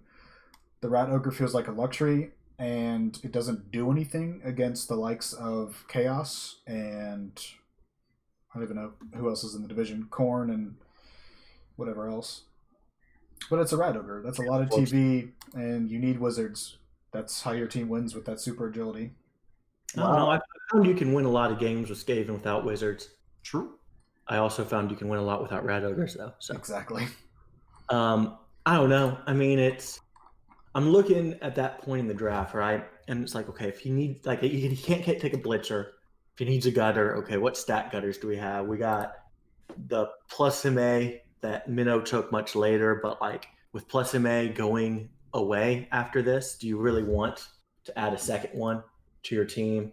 I mean, I think the diving tackle AG guy that Groot took at 30, it's not a perfect Yeah, that gutter one runner. would definitely have been on my radar because like you can afford the project on Skaven so easily. Like no one else needs the score. So I would have preferred that. I think that, you may have been able to find an interesting lineman. I haven't like looked through the whole thing, or hell, you could have taken a thrower of some sort. Yeah. I mean, like the one Jeffro took, I mean, it's not good, but like it would add a little bit to your quick score, which is already tough to deal with. I actually like a second round pick a lot, which he apparently did not like. Blodge kick, Skaven line rat, sign me up. I'll take that all day. Yeah, I mean, he's fine, but still Skaven line rat. But yeah, I mean, I don't like the rat ogre. I don't like tackle on the rat ogre. I mean, I know that like obviously you can only pick what's there. If you're gonna take a rat ogre, your choices were not great. Yeah, I wouldn't have picked a rat ogre, so I gave it a C. Baz, what was yours? C+. C+. Okay. Yeah, I mean it's a good rat ogre, but it's a rat ogre, and I don't, like you said, I don't think there were like the obvious gutter runner pick on the board. So maybe he was just like, screw it, I'll just have some fun for a couple of games while it lives. But moving forward, we've got another team that just, at this point, I think is here for the fun of it. And Yeah, Brasky. yeah, Brasky. So Brasky's cool. He's played so much Blood Bowl that it's ridiculous. And I mean, the season outlook, I just put meh because I can't remember the last time Nollins was relevant in this league, which is a shame. But he needs speed, agility, and better health. He's got so many perms on the team. He's got an ogre still that we absolutely hated, and he's got 4 normals at this point. He's got some weird dark elves and Skaven on the team, so I don't know what he's going for. I do love the player number 12. Like, that's a great player. Very, good on renegades because you got 2 skill rolls. The Wrestle Frenzy Lineman in the second, it's, I guess, something different. He did pass up stats on both picks, though. I mean, as much as I think Evan Boom Boom Bombs is a good player, and especially very open-ended with Human Renegade, but I eyeballed it the other day, and that was pick number 12. And, Menno took a block, sure hands, plus strength, sure feet, sidestep guy next. Probably, not what you would want.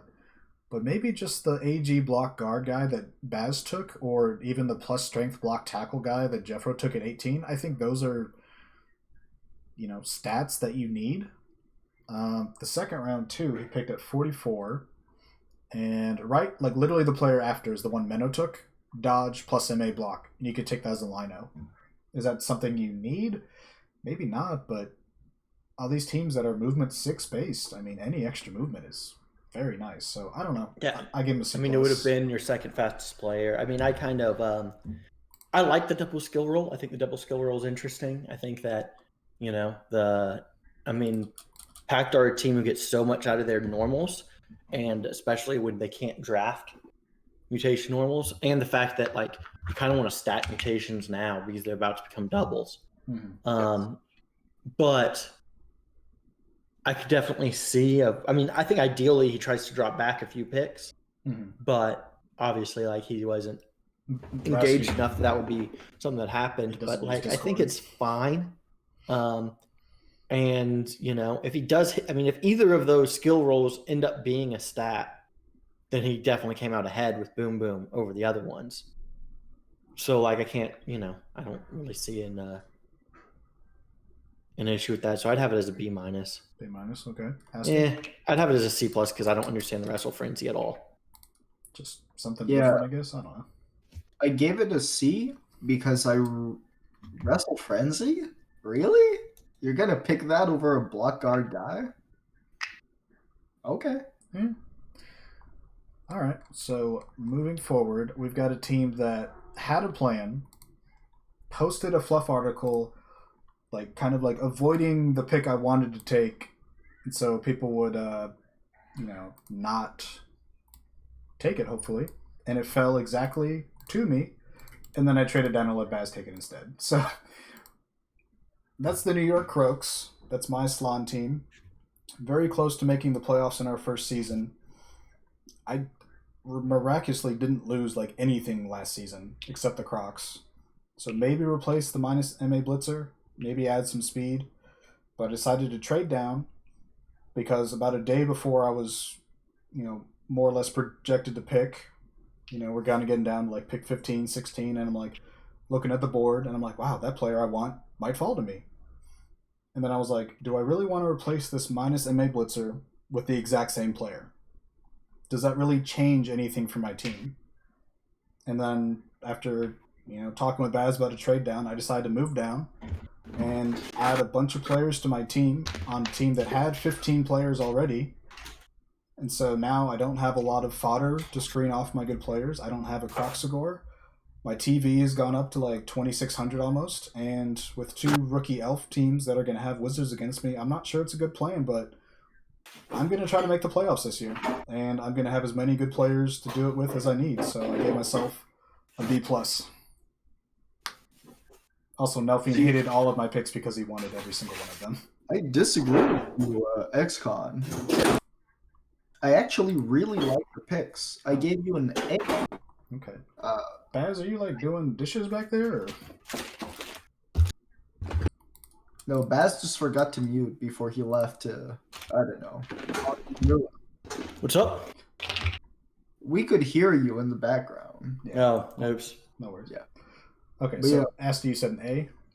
Yeah, I gave you an A because I really Aw. like all of your picks, and Thank I you. think you just got to be careful of the double GFI foul. Yeah, I mean that cost me a playoff spot, but Happens.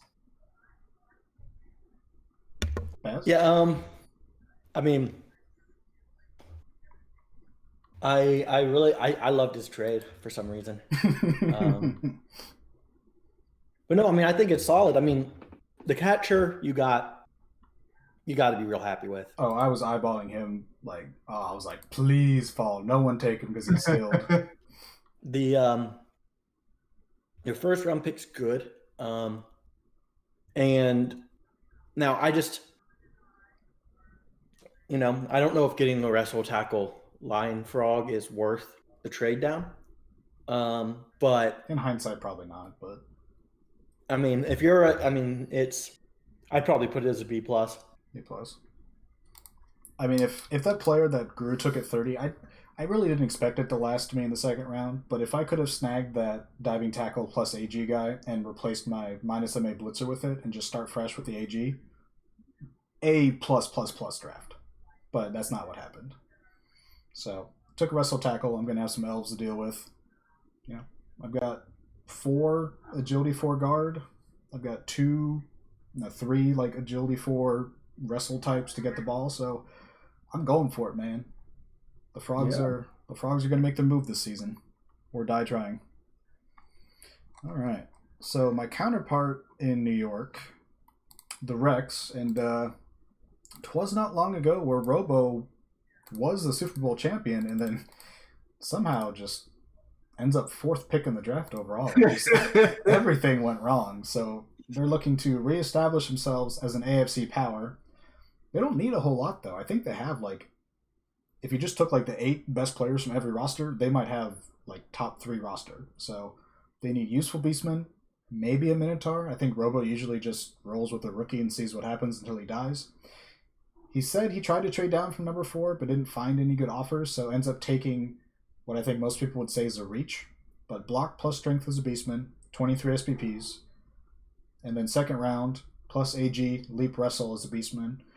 So you can quibble with the value, but he tried to trade down, didn't get an offer that he liked or no one wanted to, and so stop. Yeah, I mean, there's quibble with value, and then you could have taken the exact. I mean, a block plus strength player that could be drafted as a beastman was taken 29th. I mean, yeah. Wait, where? 29. Yeah, because beastmen are linemen too, aren't they? Yeah. Yeah, so like, well, yeah, that's fair. I'm just wondering, like, well, who would no one was willing. I mean, there wasn't any point. I guess if we're looking, like, I mean, I guess my question is, why do you not take Knob Carson? I know he's basically Broadway Joe light, but is that not just a... Can you stop meowing? I'm sorry. Is that not something you add just because it's a really good player and having an extra... Well, I mean, I think... 1 second. I mean, Longhorn would be super interesting too. Yeah. Yeah. I don't know. I mean, obviously, like, you really need to try to get trade down, and if he's saying he couldn't, just looking at how the draft broke, I mean, the Class traded up from 5. No, Wolves traded up from 5 to 2, but after that, I think Amon was at 16 and traded up. And yeah, dropping from 4 to 16 doesn't sound fun. No. But it's a fine player. I mean, it's a good player. It's just, No. Okay, so the value is not it's hard to pass on these double stat guys to me. But I guess when you're a team that doesn't need that, and you take a guy who's so malleable, like you slap either tackle or guard on him at 31, and I mean it's just a perfect player to slot into your team and go back to winning.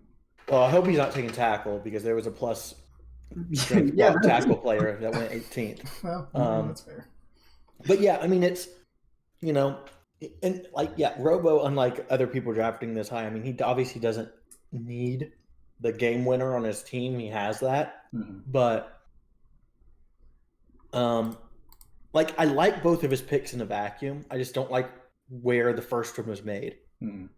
but if he couldn't do anything about that, so it's just like, well, I still think there are better things out there that I would have liked to take a swing on, but you know, Mano Not thinks he was gonna- just trying to keep the TV down because he's already kind of a large team.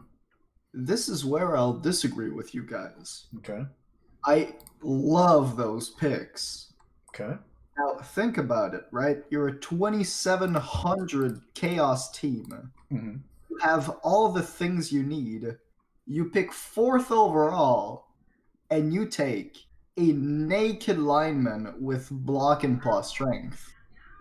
How can that not be the best player ever picked at that position, right?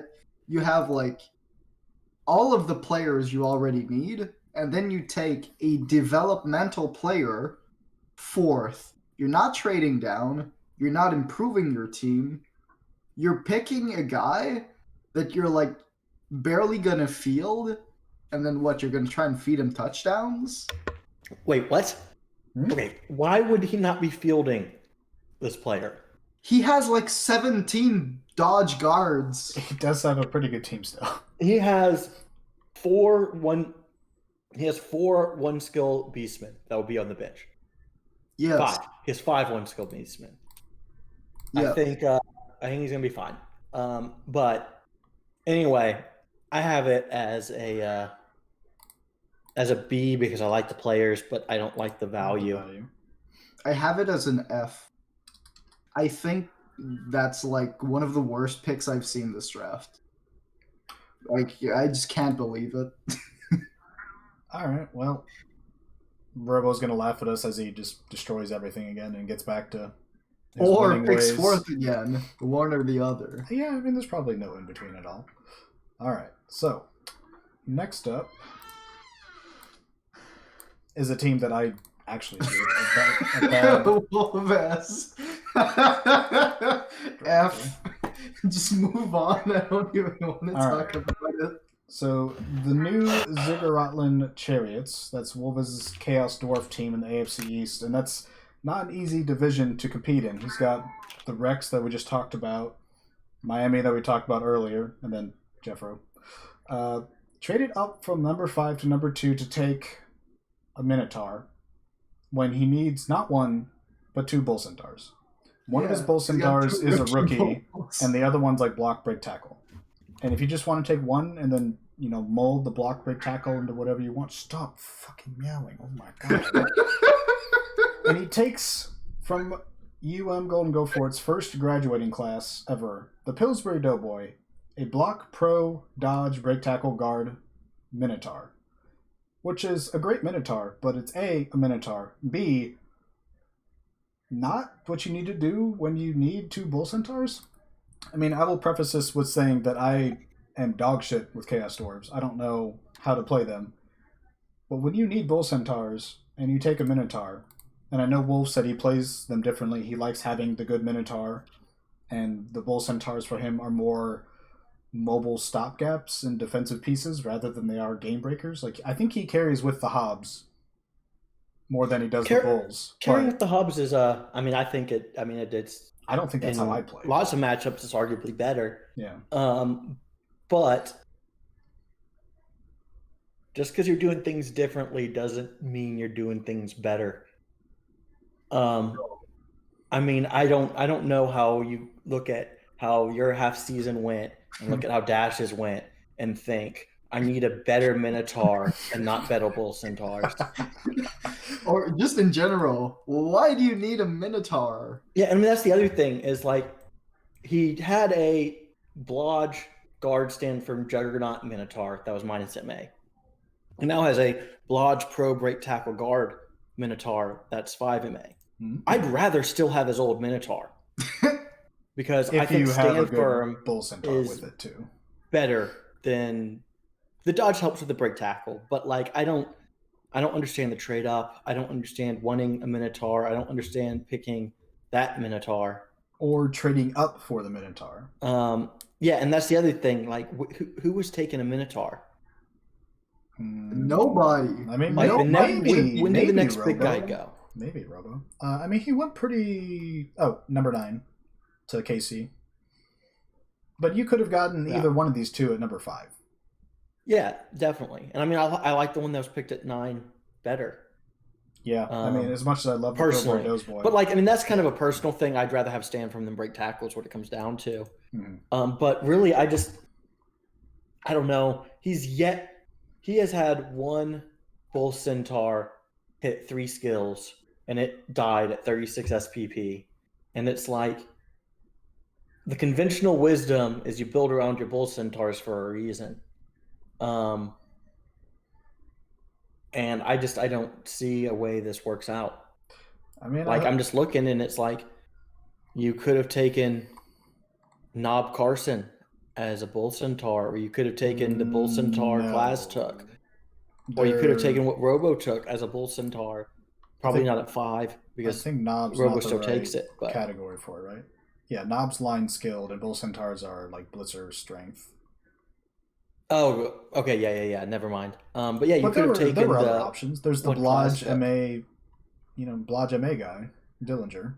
Or you take the one- Longhorn. Or Longhorn, yeah. Block double Yeah. AG at 48 SPPs. So, I don't know.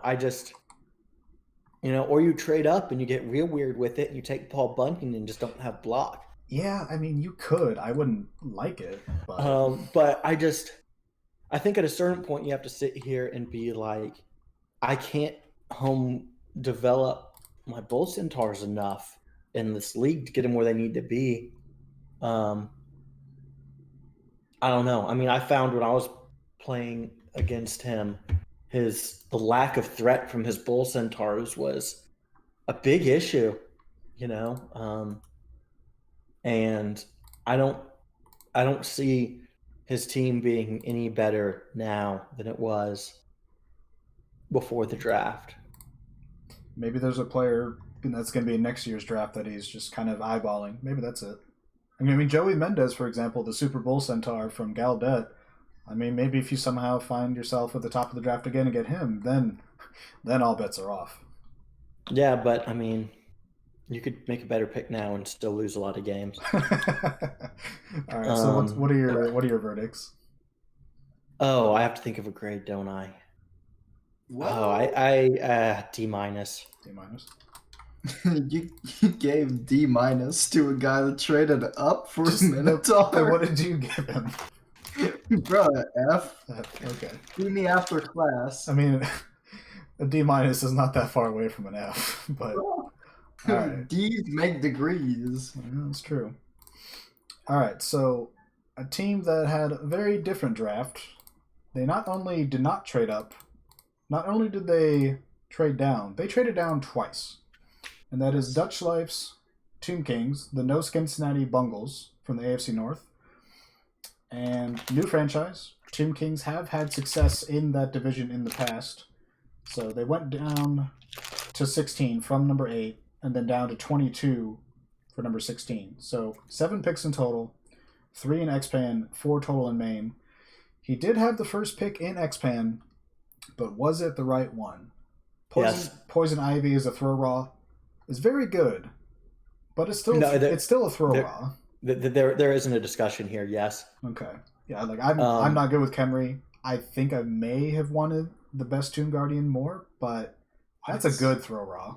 No, I mean, look at the Tomb Guardians he ended up with. I mean, he has 4 blocks. I don't love all of him. There's one in particular I don't like, but that isn't. I mean, that throw raw is a total game changer. I mean, that's a absolute game-winning quality player. I mean, 7 MA, 3 edge, 4 strength doesn't sound all that incredible, but it is when you're playing Khemri. I don't know. I mean, Pooj made the Super Bowl with Khemri. Yeah. And one of his things was, hey, you have to draft a plus edge throw raw. Like, you just need that. Plus edge, you want to carry your throw raw, and you want 4 block Tomb Guardians. That's the goal. And he got all of those. So yeah, 4 block, 2 have guard, 2 have mighty blow, if I recall. Only 1 blitzer drafted with tackle, sidestep, frenzy, which is okay. You may have had different options. I think I also would have been tempted by Vin Riddick as a blitz raw. I mean, he's not perfect, But he's No. fast. He's He agile. still would have been. He still would have. I mean, yes, Finn Riddick's good for sure. But like, are you carrying with him? Maybe.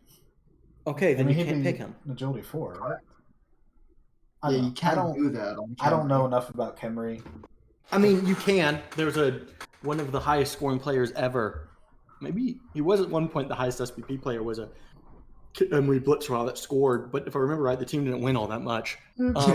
It's just well, it is Kemry, but it's weird because Riddick's so good, but like you're basically giving up a plus edge to get it all on the player that you most want it on. Mhm. And I think that's the right call. Yeah, I suppose we don't know if Dutch had offers to trade down in the X-Pan, but overall, I mean, you get the 4 block Tomb Guardians, like we said, 2 of Guard, 2 of Mighty Blow. You get the Throw Raw, who's going to be very good for you. You get 1 Blitzer. So I give him an A-. I mean, it's Kemry, but I think it's got a chance. See, I give it an A. Basically, I love all the picks, including the Tackle Frenzy Sidestep Blitzra. I think that's very interesting. Though I dislike the second Throw Raw pick. I dislike it by a fair margin. Oh yeah, he did take in a second Throw Raw on the X-Pan. Yeah, the second Throw Raw was interesting, but I don't know that I dislike it that much just because I don't know what you take in Pool 3. Just because you're not going to take a Tomb Guardian that doesn't have block. Yeah. So those are all off the table because you're not taking a wrestle one. You're not going to be taking a Blitzer there. There's just not anything good enough. So what you're taking a multi-skill skeleton? Yeah, block guard skeleton. I mean, that's not terrible. I guess my question is, would you rather? I mean, hindsight's 20/20, and so if you get that Throw Raw at the end, literally the last pick of X-Pan, like 3, and would you rather have Vin Riddick as your Blitzer and just have a basic Blodge Step Throw Raw? No, I like Ivy. I do. I think Ivy's the right call. Okay. I don't want to be taking my Blitzer and not carrying. Agreed. And once again, I mean, the Blodge Step Throw Raw's fine. I mean, I like both dodge and sidestep on a Throw Raw. Mm-hmm. Take Finn's next, and you've got an annoying player. I think Finn's pretty key on Kimry Throw Raws and Blitz Raws anyway. I don't love the Tomb Guardians he actually took all the time. Right. I don't think you need tackle on them. You have 2. So like the one at 38, I mean, I'd rather just have gotten a block guard there if I could, which I could have. Well, But I mean, he's 47, so he can grab guard next, for example, or Mighty Blow, or whatever you want. yeah, but like, I don't know. Dutch asking question. You don't need kick. Yeah, you don't take it.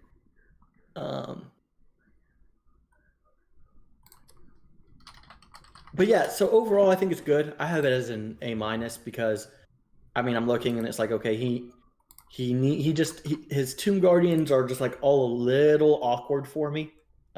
Fuller will be awesome once he gets, I'm assuming, Stand Firm at Legend. But then like you have the Block Guard Mighty Blow Frenzy. Well, that one needs Stand Firm next. You have the Black Grab Tackle, which, I mean, I want Guard, Mighty Blow, and Stand Firm again. So like, you can't fit all 3 now. Not with that attitude. But the Tackle Sidestep Frenzy Blitz Raw is interesting. I'm assuming the other Blitz Raw has gone with Guard. Mighty Blow. Well, Mighty No, Blow plus MA. Okay. It's not bad. So yeah, you're gonna have to pump MVPs into your blitzers as well, but that's fine because you don't need to on your skeletons at all, and your throwers don't need it. So overall, I think, I mean, as far as trading down goes, I think it makes sense for it just because they get a lot of value out of players that other teams don't necessarily want.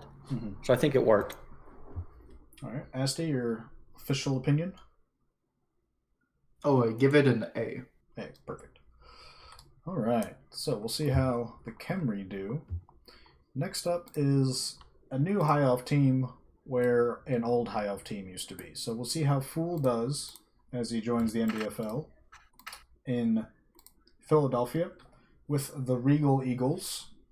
So they don't want to be touched by the filthy poor people in their division, like the Croaks and the Dwarves and stuff. So I hated this draft so much because it was so good that I had to give it a JRPG grade because here we don't go above A. He gets an S minus, and the only reason it's an S minus is because the second pick in main. But let's just recap. Yeah, Expand that's 1.6. literally my thinking. It's a perfect draft. I gave it an A+. Yeah, it's so good. It's so good. Peter Awesome Life, the exact build for a support blitzer. Yeah. The second blitzer, guard Mighty Blow Stand Firm with skill. Very good. So Third X-Ban, block guard lineman, 27 SPPs, just perfect value for what you want in third pool. And then the first pick in the main draft, Cinco de Mifflin, legendary player at Wisconsin in the NCBB. Block, leap, strength, tackle, strip ball, skill, probably dodge, I'm assuming. I guess we'll find out what he rolled. Great player. Oh, God, please don't. Eddie Kitchens is fine. I'm not sure you need him, but considering that was pick 40, and then right after that, at 46 is when Menno took the Lodge plus MA, who could be a skilled player as a catcher. I'd rather have that as a catcher than that lineman. Yeah. So if he had taken Dillinger instead with 42 SPPs and block or Blodge MA, would have literally been the perfect draft. Like absolute S grade. I mean, this is a monster draft. Like when we're talking about how much a draft can change, like how teams feel. This team went from a rookie high elf team to, oh shit, I actually need to pay attention to that team now. Yeah. Yeah, I mean, I have it as an A. It's just a really good draft. Like, there's not a ton else to say that y'all haven't. He's also like, like that block guard in X-Band 3. I mean, it's an MVP away from having dodge. Yeah. The second pick, y'all mentioned. But Blodge step diving tackle, that's always good. That's definitely not bad. If I still would have, I would have preferred to grab the catcher. The catcher you mentioned, just because plus MA is plus MA, and I still can't believe that player lasted so long. But I can't really fault him. It's still a solid, functional player. Again, every skill on this team is useful. There's nothing I'm looking at I'd argue that 4 of these 5 players, you may have taken those exact skills, right? If you got the rolls for them, in that order. Yes. The only ones being Cinco, where you would have had dodge on there at some point.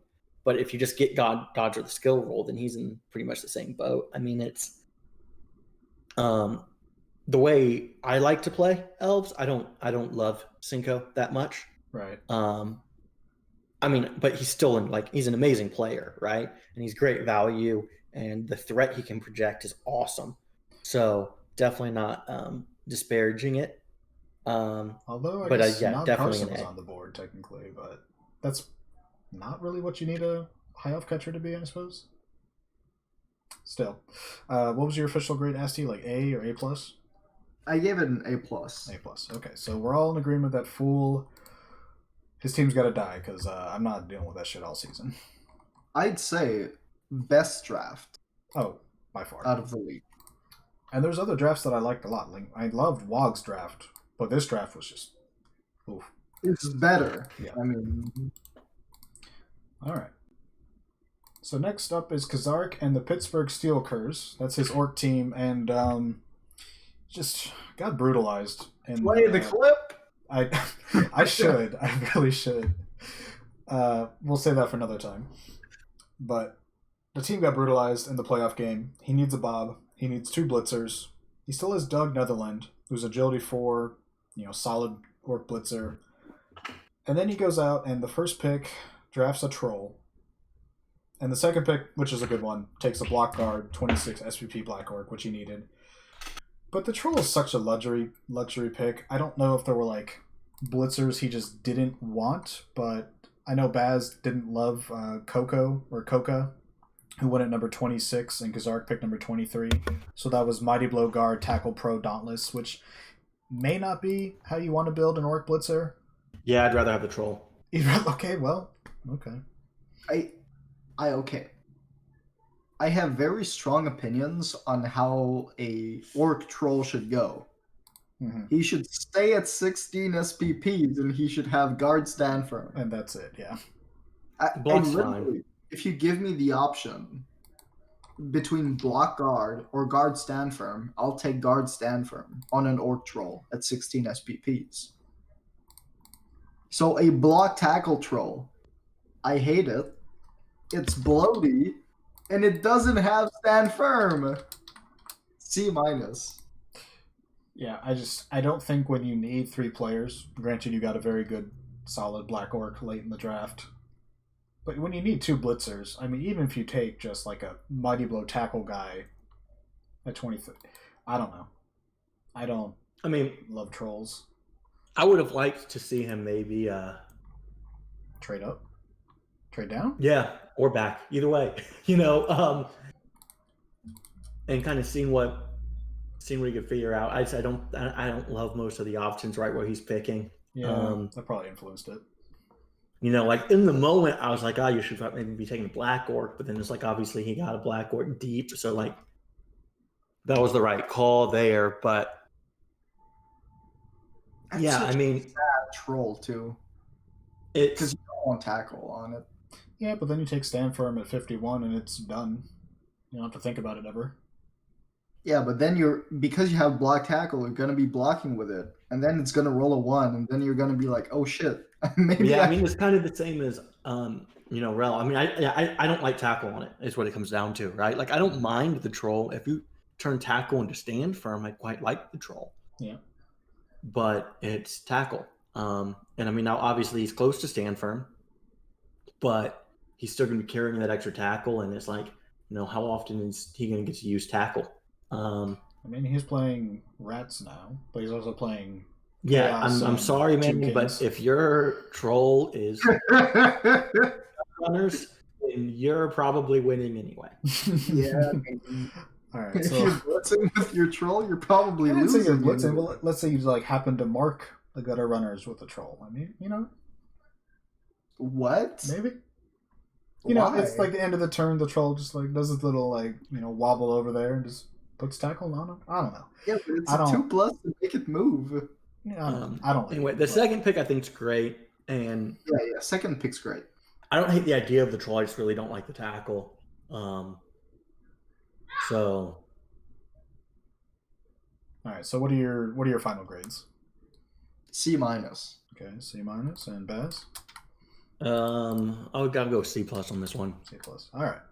So getting near the end, and this is the only F grade that I gave out, and it's just some people approach the draft and this league differently, and Nico is, he's one of a kind. His Necromantic Core, NFC West, they just keep doing their own thing. He's got 3 permed positionals, minus MA on both golems, and minus AV on a white. So what does he do? He takes 2 ghouls, one of which I hate, but one is a style that he wants a throwing ghoul, and he drafts one every year, and they always die. The second round ghoul, that's fine. Very solid ghoul, blocks your hands, sidestep with a skill. If you want to take that guy as a ghoul, that's fine. You need to replace one of those golems, because if they get knocked down, they can't move! They're literally moving 3! You could have easily replaced both golems at both those picks. Again, the second pick, you could have just replaced one with a block guard and been happy. And then with the first pick, what is he, 15? Yeah. I don't know that I want frenzy on it, but that's like neck from pick. But just like there's a block. There's options there that yeah. Well, yeah. Let me see it. Was there a strength player that I would have liked? I mean, Yes. I don't really love the strength players at the pick he was at. Mhm. That doesn't mean I like the pick he made either. The trading back would have made a lot of sense. Or picking a taking a white, white. you could have got a pretty good blitzer. Yeah. I mean, the tackle plus edge guard, Gark got. Or no, the guy that Gark took it like what, 18? 16. Yeah, Literally 16. the next Then pick. the next pick. Tackle AG guard. Slap that on the white that's permed. Your team's better. Yeah, and just I don't know. I mean, your ghouls are like there's a reason you have new ghouls every season. It's because we don't kill his werewolves. And No, we do. We do. Okay, sometimes. I mean, I get it. Like he's got like one like outstanding werewolf and one that's growing into something that's going to be fearsome. Hey, you want to win, so you want hey. players with skills. But those perms are just so debilitating.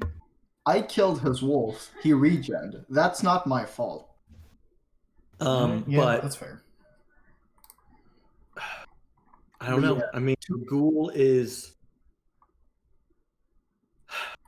it's fine, I guess. I'm fine with the second one. The second one's fine. I mean, if you have a ghoul who can incredibly carry is good. It has a skill roll. We don't know what it's gotten. If that thing rolls like plus adds, we're like, oh, that's awesome. Well, yeah, not but stupid. Yeah. The first pick, it's really good at doing nothing. Things you don't want to do. Yeah. I mean, on the one hand, you have the block plus strength. On the other hand, you have the accurate safe throw.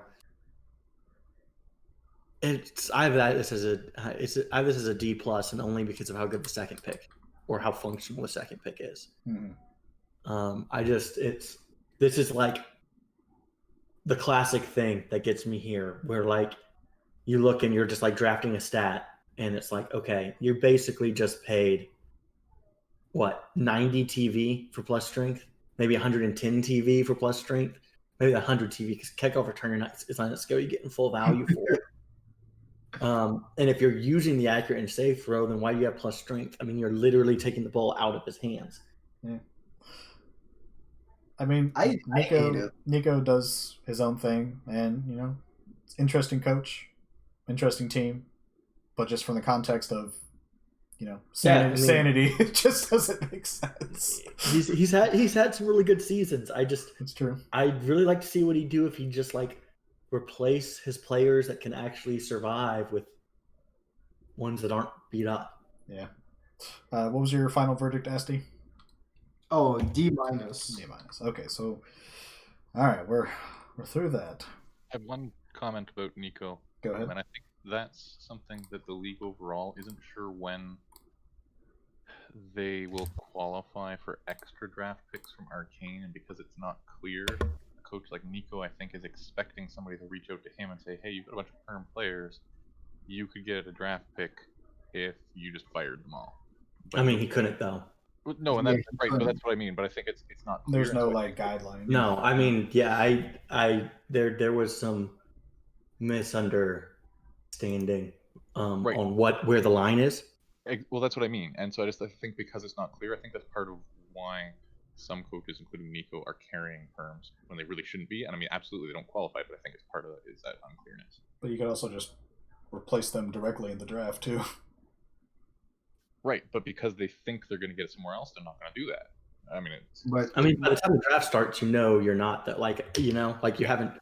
I don't know. I don't think that.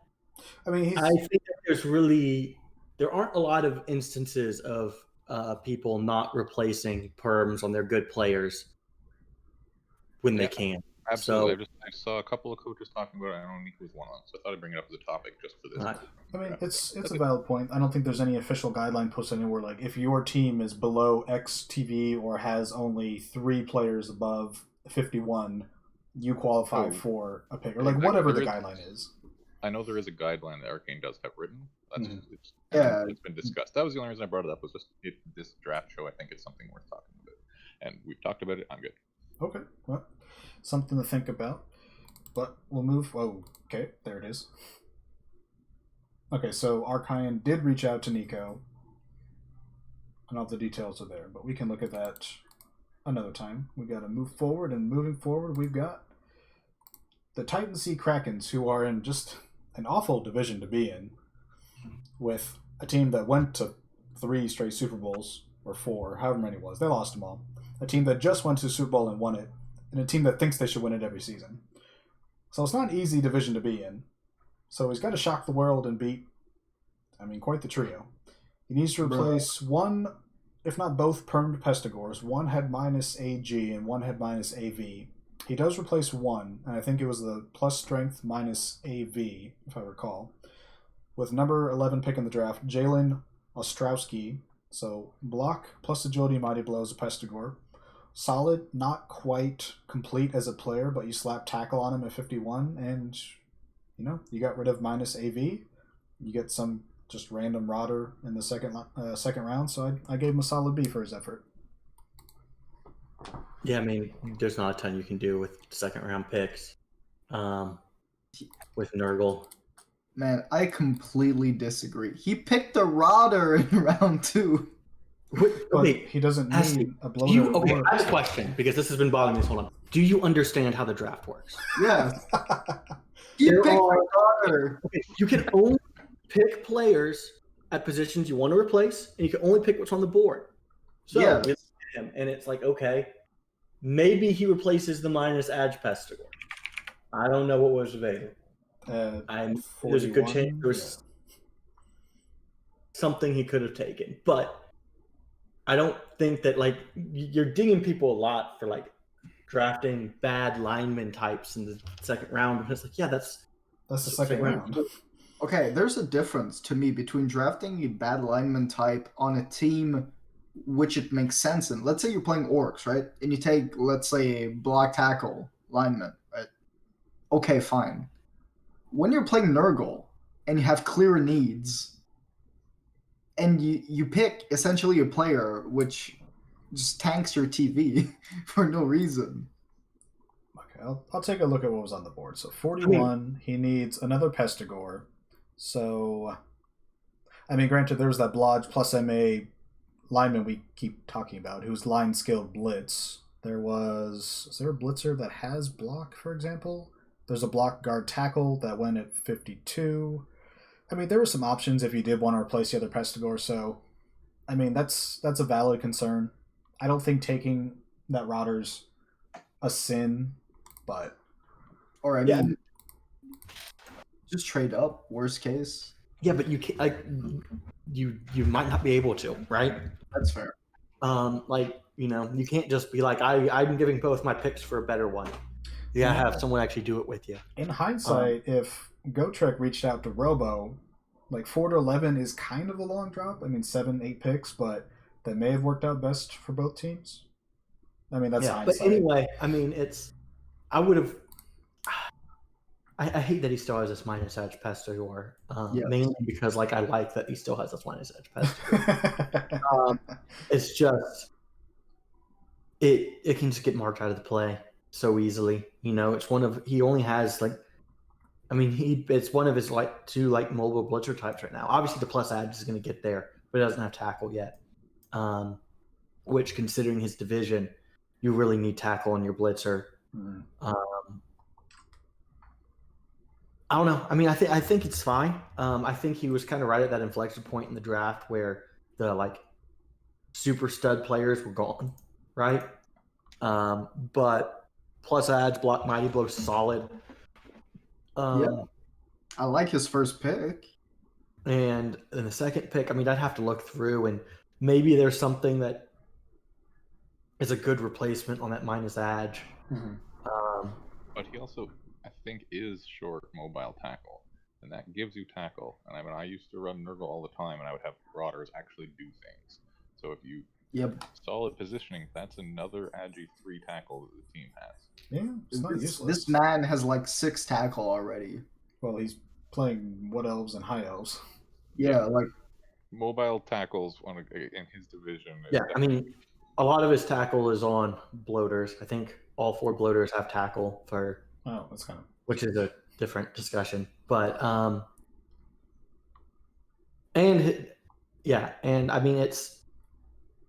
I think the player's fine, and the skill roll was a double, so there you go. Got guard. All right. So what are we grading this out as? I have it as a B minus. It's fine. Okay, Asti. C minus. Well, all right. Well, maybe Mr. Jalen Otrowski will kill 2 of your players for your rude comments. Hopefully. All right, so almost at the finish. We've got Yep. another sneaky Skaven team with some schemes, I'm sure. And the man might be here to give us some thoughts on his draft, but I thought it was awful, if I'm being honest. Same. So, Archaeans, Warpstone Bay, Red Scallions. Now, I love the logo, and I pointed that out in chat earlier. That was great. Also, it was done by Uber. So, Uber, thanks for all your hard work on logos. You're very good at them. Draft picks. Matthew Pritchett, Navy. I mean, you're the second to last pick in Expand 1, so you get a really good Rat Ogre. I'm shocked that nobody in comp, and I know there was a lot of good players, but nobody took a skill / blitzer plus MA, guard, mighty blow, tackle. I know, like, you want a Storm Vermin with claw and all this sexy stuff. That's a hell of a player, and I think I'd rather have that than the Rat Ogre, albeit a good Rat Ogre. Second round, you just snag the Gutter Runner with AG because it also had dodge, I think, or was it just straight up? No, it's just straight up AG. So you get Agility 5 Gutter, and then you get a dodge, guard, sidestep blitzer in Expand 3. In main draft, you get a wrestle, tackle, mighty blow Gutter Runner. And to be fair, I think if MRT didn't take that plus movement sprint Gutter Runner from Archaean's college school, he may have taken him there. Well, there was the plus MA block dodge that everybody 45, so. passed, yeah. And then 53 and, getting I think clearly fine. I know that he had on his mind the fact that 10 MA is going away after this season. True. So, I do think for this season, having plus MA is very helpful, right? But building around a particular strategy that doesn't fully go away. I mean, the plus Edge will be a better one-turner in season 2 than the plus MA would be. Yeah. To Nelfine's point about the AG being in pool 2 with just being one skill, I mean, it's a hard line to find where some of these players need to be in these pools. But if that player's in pool 3, that's literally the first pick. So it's probably too good to be in pool 3. Line there is... the question, because I was the one who put that one. I was taking off guard. So normally we don't take players with only one skill. They have to have at least 2. But I was like, this one has plus Edge. So it was like, okay, and figure out where to put it. And I was like, normally, a plus Edge skill player has to go in pool 1, but you just can't do that with just one skill. So I feel like pool 2 is the right place for it. Yeah, pool 2 was a good and spot. That's not what I was questioning. What I was questioning is that other one skill players literally get a second skill added to them. You just don't have one skill players, right? Like the whole dirty player that I think was ridiculous should have stayed as a single skill dirty player, which is actually something helpful in the draft. And so for this one, we have one skill. I was just like, what? Wait, who? It's the right place for. It's because a one skill dirty. The thought process is in that case with the dirty player is that every single team except yours can just build that dirty player with his 6. Yeah. So having it in the draft doesn't do anything. I understand that, from where you are. No, I understand. It's totally fine. It was just something that threw me off. But anyway, that also is. Normally with expansion players, that player would just retire. They wouldn't even try to stick around. So expansion players, I don't think we've had a single other one skill player in the comp draft at any point. Mm-hmm. So this was just kind of a unique situation. As far as the draft goes, he knows how I feel about the Rat Ogre. It's not the direction I would have gone. The plus strength mighty blow blitzer that went the next pick to Gark just seems like a layup. Storm Vermin, yeah. I think that the plus edge block sidestep sure hands fend skilled player would be awesome. The plus edge plus MA plus strength block dodge line rat would be hilarious. I literally really thought about that. I wanted that player as an elf on one of these teams so bad. That is such a good player. It's basically Broadway Joe as an elf. Yeah. I mean, it's again like there's two positions that you may. I mean, you kind of have to decide if you want a thrower or a rat ogre. And if you're gonna have a rat ogre, you probably want a good one, right? Like he has a good rat ogre. Like if you're gonna have one, and looking at his team, I mean, he's still gonna come in cheap as hell. Oh, because super cheap. So I mean, he's. I think he's gonna have the second lowest TV in the league. Only Pooch is lower. So it's not like he's going to be depriving himself of wizards. Although if he just fired this rat ogre, he'd be coming in around where I did back in the day. Here's the thing. The board's different, and people have the style of team they want in mind differently than others. But when Rel drafted his Skaven team and got like the agility 6 gutter and agility 5 gutter and the plus strength agility storm vermin in his draft, if I recall. Yep. Like, just those 3 players by themselves is better than Arcanion's entire draft. Agreed. That may like, not have been like an option for him because he was picking much later in main than I think Rel was. But I don't see it with this team. I don't think it can be competitive early. In any case, I give him a D overall. Brassy's going to eat that rat ogre. Yeah, that's probably true. Yeah.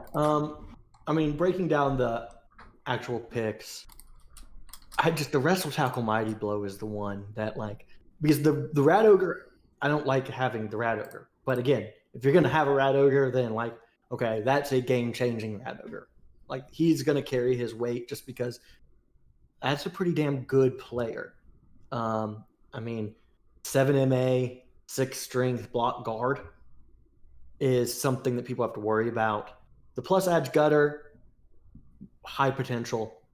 The Mighty Blow Tackle Blitzer in the second pick round 2. I mean, yeah, that's a great late second pick.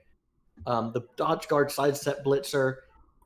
If you're gonna have a Rat Ogre, I think having a support Blitzer makes more sense. So I can be okay with this, especially when you got the other good Blitzer. But the Wrestle Tackle Mighty Blow, I just kind of want to fire right now. Yeah.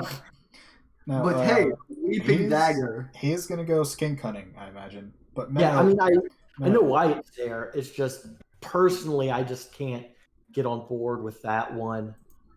I mean, the player Nelfing took the block, sidestep, sure feet, diving catch plus add. Who I think just would be better. Yeah, you have a dead skill, but everything else there's good and works together. I mean, Malcolm makes the point. You get horns on him, and he's interesting. The real question is, and we're going to move on after this one. If he doubles at 76, do you take claw or tentacles? Because I would love tentacles on that thing. Tens. Yeah, you take 10s. Not even close. All right. What was your official verdict, Baz? I'm gonna go with the D+ as well. D+. Okay. So we've got 2 teams left.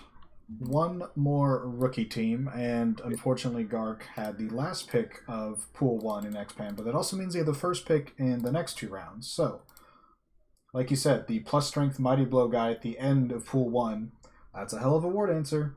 And then the first pick, Block Guard plus MA in Pool 2. First pick of Pool 3, Block Guard Sidestep. And then trades up in main draft from 22 to 16 and takes Tackle plus AG Guard as his other ward answer. So it's a small team. TV is going to be low, but you got your plus strength. I'm assuming you're getting Tackle next at 31. You've got your Leaping Guard on the ward answer. You've got 2 more guard on catchers. I mean, it's a small team, but I give it an A because it's so perfect. A+. Yeah. So my main issue is I don't like guard on ward answers. Right. What? Which, obviously. But the AG ward answers? I think he doesn't want guard on it. But I mean, as a tag team, though. I'm not saying it's bad. Tag team. I'm just saying that's not there's a reason why I drafted the block plus edge guard as a catcher, not as a dancer. Mm-hmm. Is all I'm saying. That's just where my preference goes. Is guard. I mean, guards for your support players, and that's what catchers are. And I would advise Nelfine to go and play 50 games of Wood Elves and Skaven and get back to me. Nelfine, one of my favorite skinks of all time in the NCBB, he rolled doubles, so I took sure hands. He rolled doubles again, so I took block. He rolled doubles a third time, so I took guard, and he had sidestep somewhere along the way. It was a very fun player, and it did save me one time on a leap attempt. I think OTS leapt in there and went for a sack on a Saurus who had the ball, because that's how you play lizards. And he didn't notice the guard on the skink, and he went, "Oh, it's a -2 die." I said, "Yeah, baby." Anyway, I'm just giving Nelfine a hard time. Like, I used to never understand why people took guard on gutter runners when there's like so many cool doubles. And then I drafted that one in NCBB in the NBFL draft, going in my second season, and I was like, "Oh my god, this is amazing!" Yeah. Just because you don't use it at all like you do guard on other teams, but I think I found it worked really well together. And so I like the picks he has. The plus strength mighty blow is awesome. The 2 guard catchers is awesome. One of them being plus MA is, again, like, that's great. The second War Dancer is really good. And Gark likes plus edge likes guard on a War Dancer more than I do. Mm-hmm. And like, guard wouldn't have kept me from taking it. And the tackle plus edge guard would have been horrible as a catcher, but I mean, I think it's you took elite tackle guard plus EG catcher in the first pick of your X-Band draft. Well, X-Band draft was really shallow. Like, go look back at what I just want to point out to everyone who drafted a team this season. You're welcome. Oh that my god! XCon and Asti all ate that horrible last time. I don't know. It got me the Defensive Player of the Year, Dwight Stevenson. All right, that's a valid point. The first pick of X-Band last season was a very solid, like, Blodge plus AG guard line frog. The third pick this season was Vin fucking Riddick. Like, oh my god, the difference is night and day. Like, A+ all the way. A+, I get it. As we talked about, there was a undrafted plus AG plus MA plus strength Blodge lineman in the X-Band pool. And there's like 4 players with double stats and like 3 more or 5 more with just like single stats that are left undrafted. It was ridiculous this season. Yep. The thing is, I knew this when I decided to change, that I could wait a season and it probably would have been better. But I didn't. Yeah. And, you know, I think our seasons went okay. Yeah. But anyway, I do think that I mean, I have Gark at an A-. I mean, it's kind of the same. It's like, I don't know that the we'll see how the trade up works. I mean, is in a situation where if he loses 2 draft picks, oh boy, he also does not have much to work with. Then he has your team. Doable. I mean, I'm kind of kidding, but I'm not. You have a War Dancer and maybe a catcher, like pre-draft, and that was it at the end of last season. Yeah. And in the middle, he had a block guard Lino. Let's not forget that. Okay. All right, so we've got one last team, and alphabetically, this is not where they go, but I don't know the new name of Amon's team, because I know he's moving to San Diego, but San Diego's also in Los Angeles now in the NBFL, so I don't know, or sorry, the NFL. So I don't know where he's going. I don't know what the team name's going to be. He still has it named as Hot Arizona Sticky. But regardless, he's still Nurgle. He's now in the AFC West. Hopefully a new home, a new you, because that was a tough division to be in, so maybe he'll find more success in his new home. He needs 1 bloater. There is another bloater that's permed, and there's a rot spawn that's like 3 or 4 normal skills, and so that's somewhere you can upgrade on. So he traded up from 16 to number 8 to take one of his former college players, which I think he mentioned he was like eyeballing last season, but he wasn't in the draft. So block, mighty blow, tackle, and 2 skill rolls as a bloater.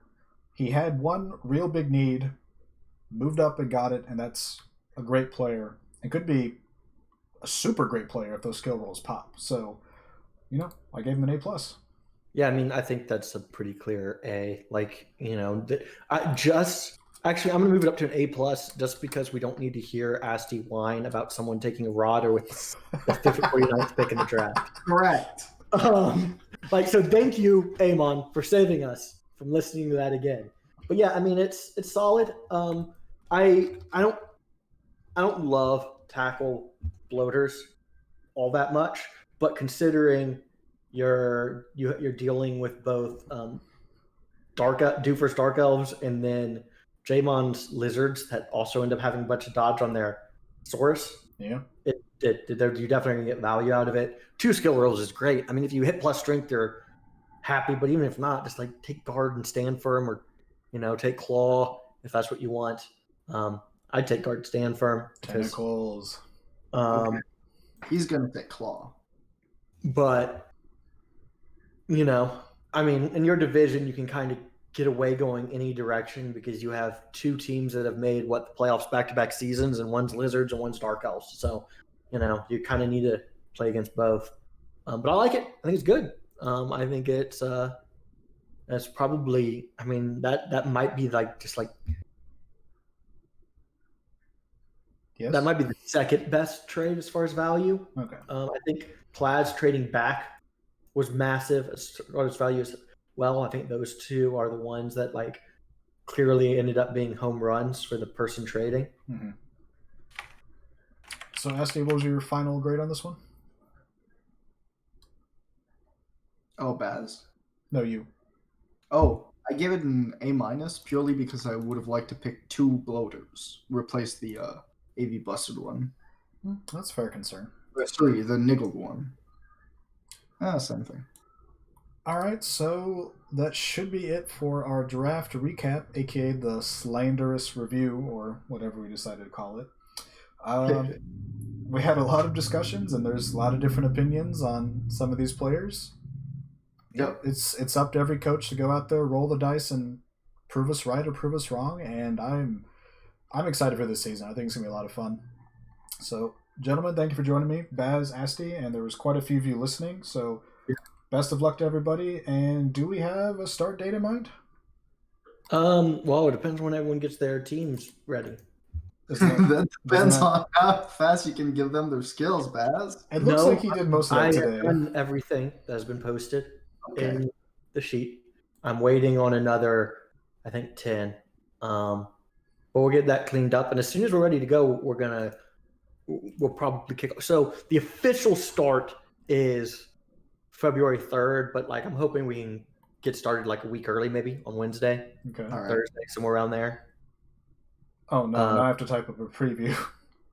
Oops. So I'm about to post these full draft grades in the forum, but now I got to go and do a season preview and do some more predictions. Yeah, I mean, don't we have to sit down and do another talk through for all the divisions? It's going to be shorter though, because we've already talked about these teams at length. So yeah, I don't know when I'm going to be in short, man. it's 2 hours and 40 minutes for this video. So yeah. But yeah, no, I mean, let's try to get these built, and we can always kick it off, and then I can finish building a few teams after if not, but we'll get this done.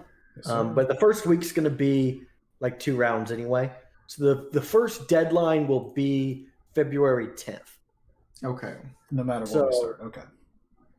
You're going to have time. If we start early, we're not pushing up deadlines. It just means Yeah, we just have more time. Yeah. All right. Thanks, everybody, for doing this with me, and I wish you all a happy Christmas. Thanks, man. You too. All right. Peace. All right. Thank you, everybody. We will catch you pretty soon, it sounds like.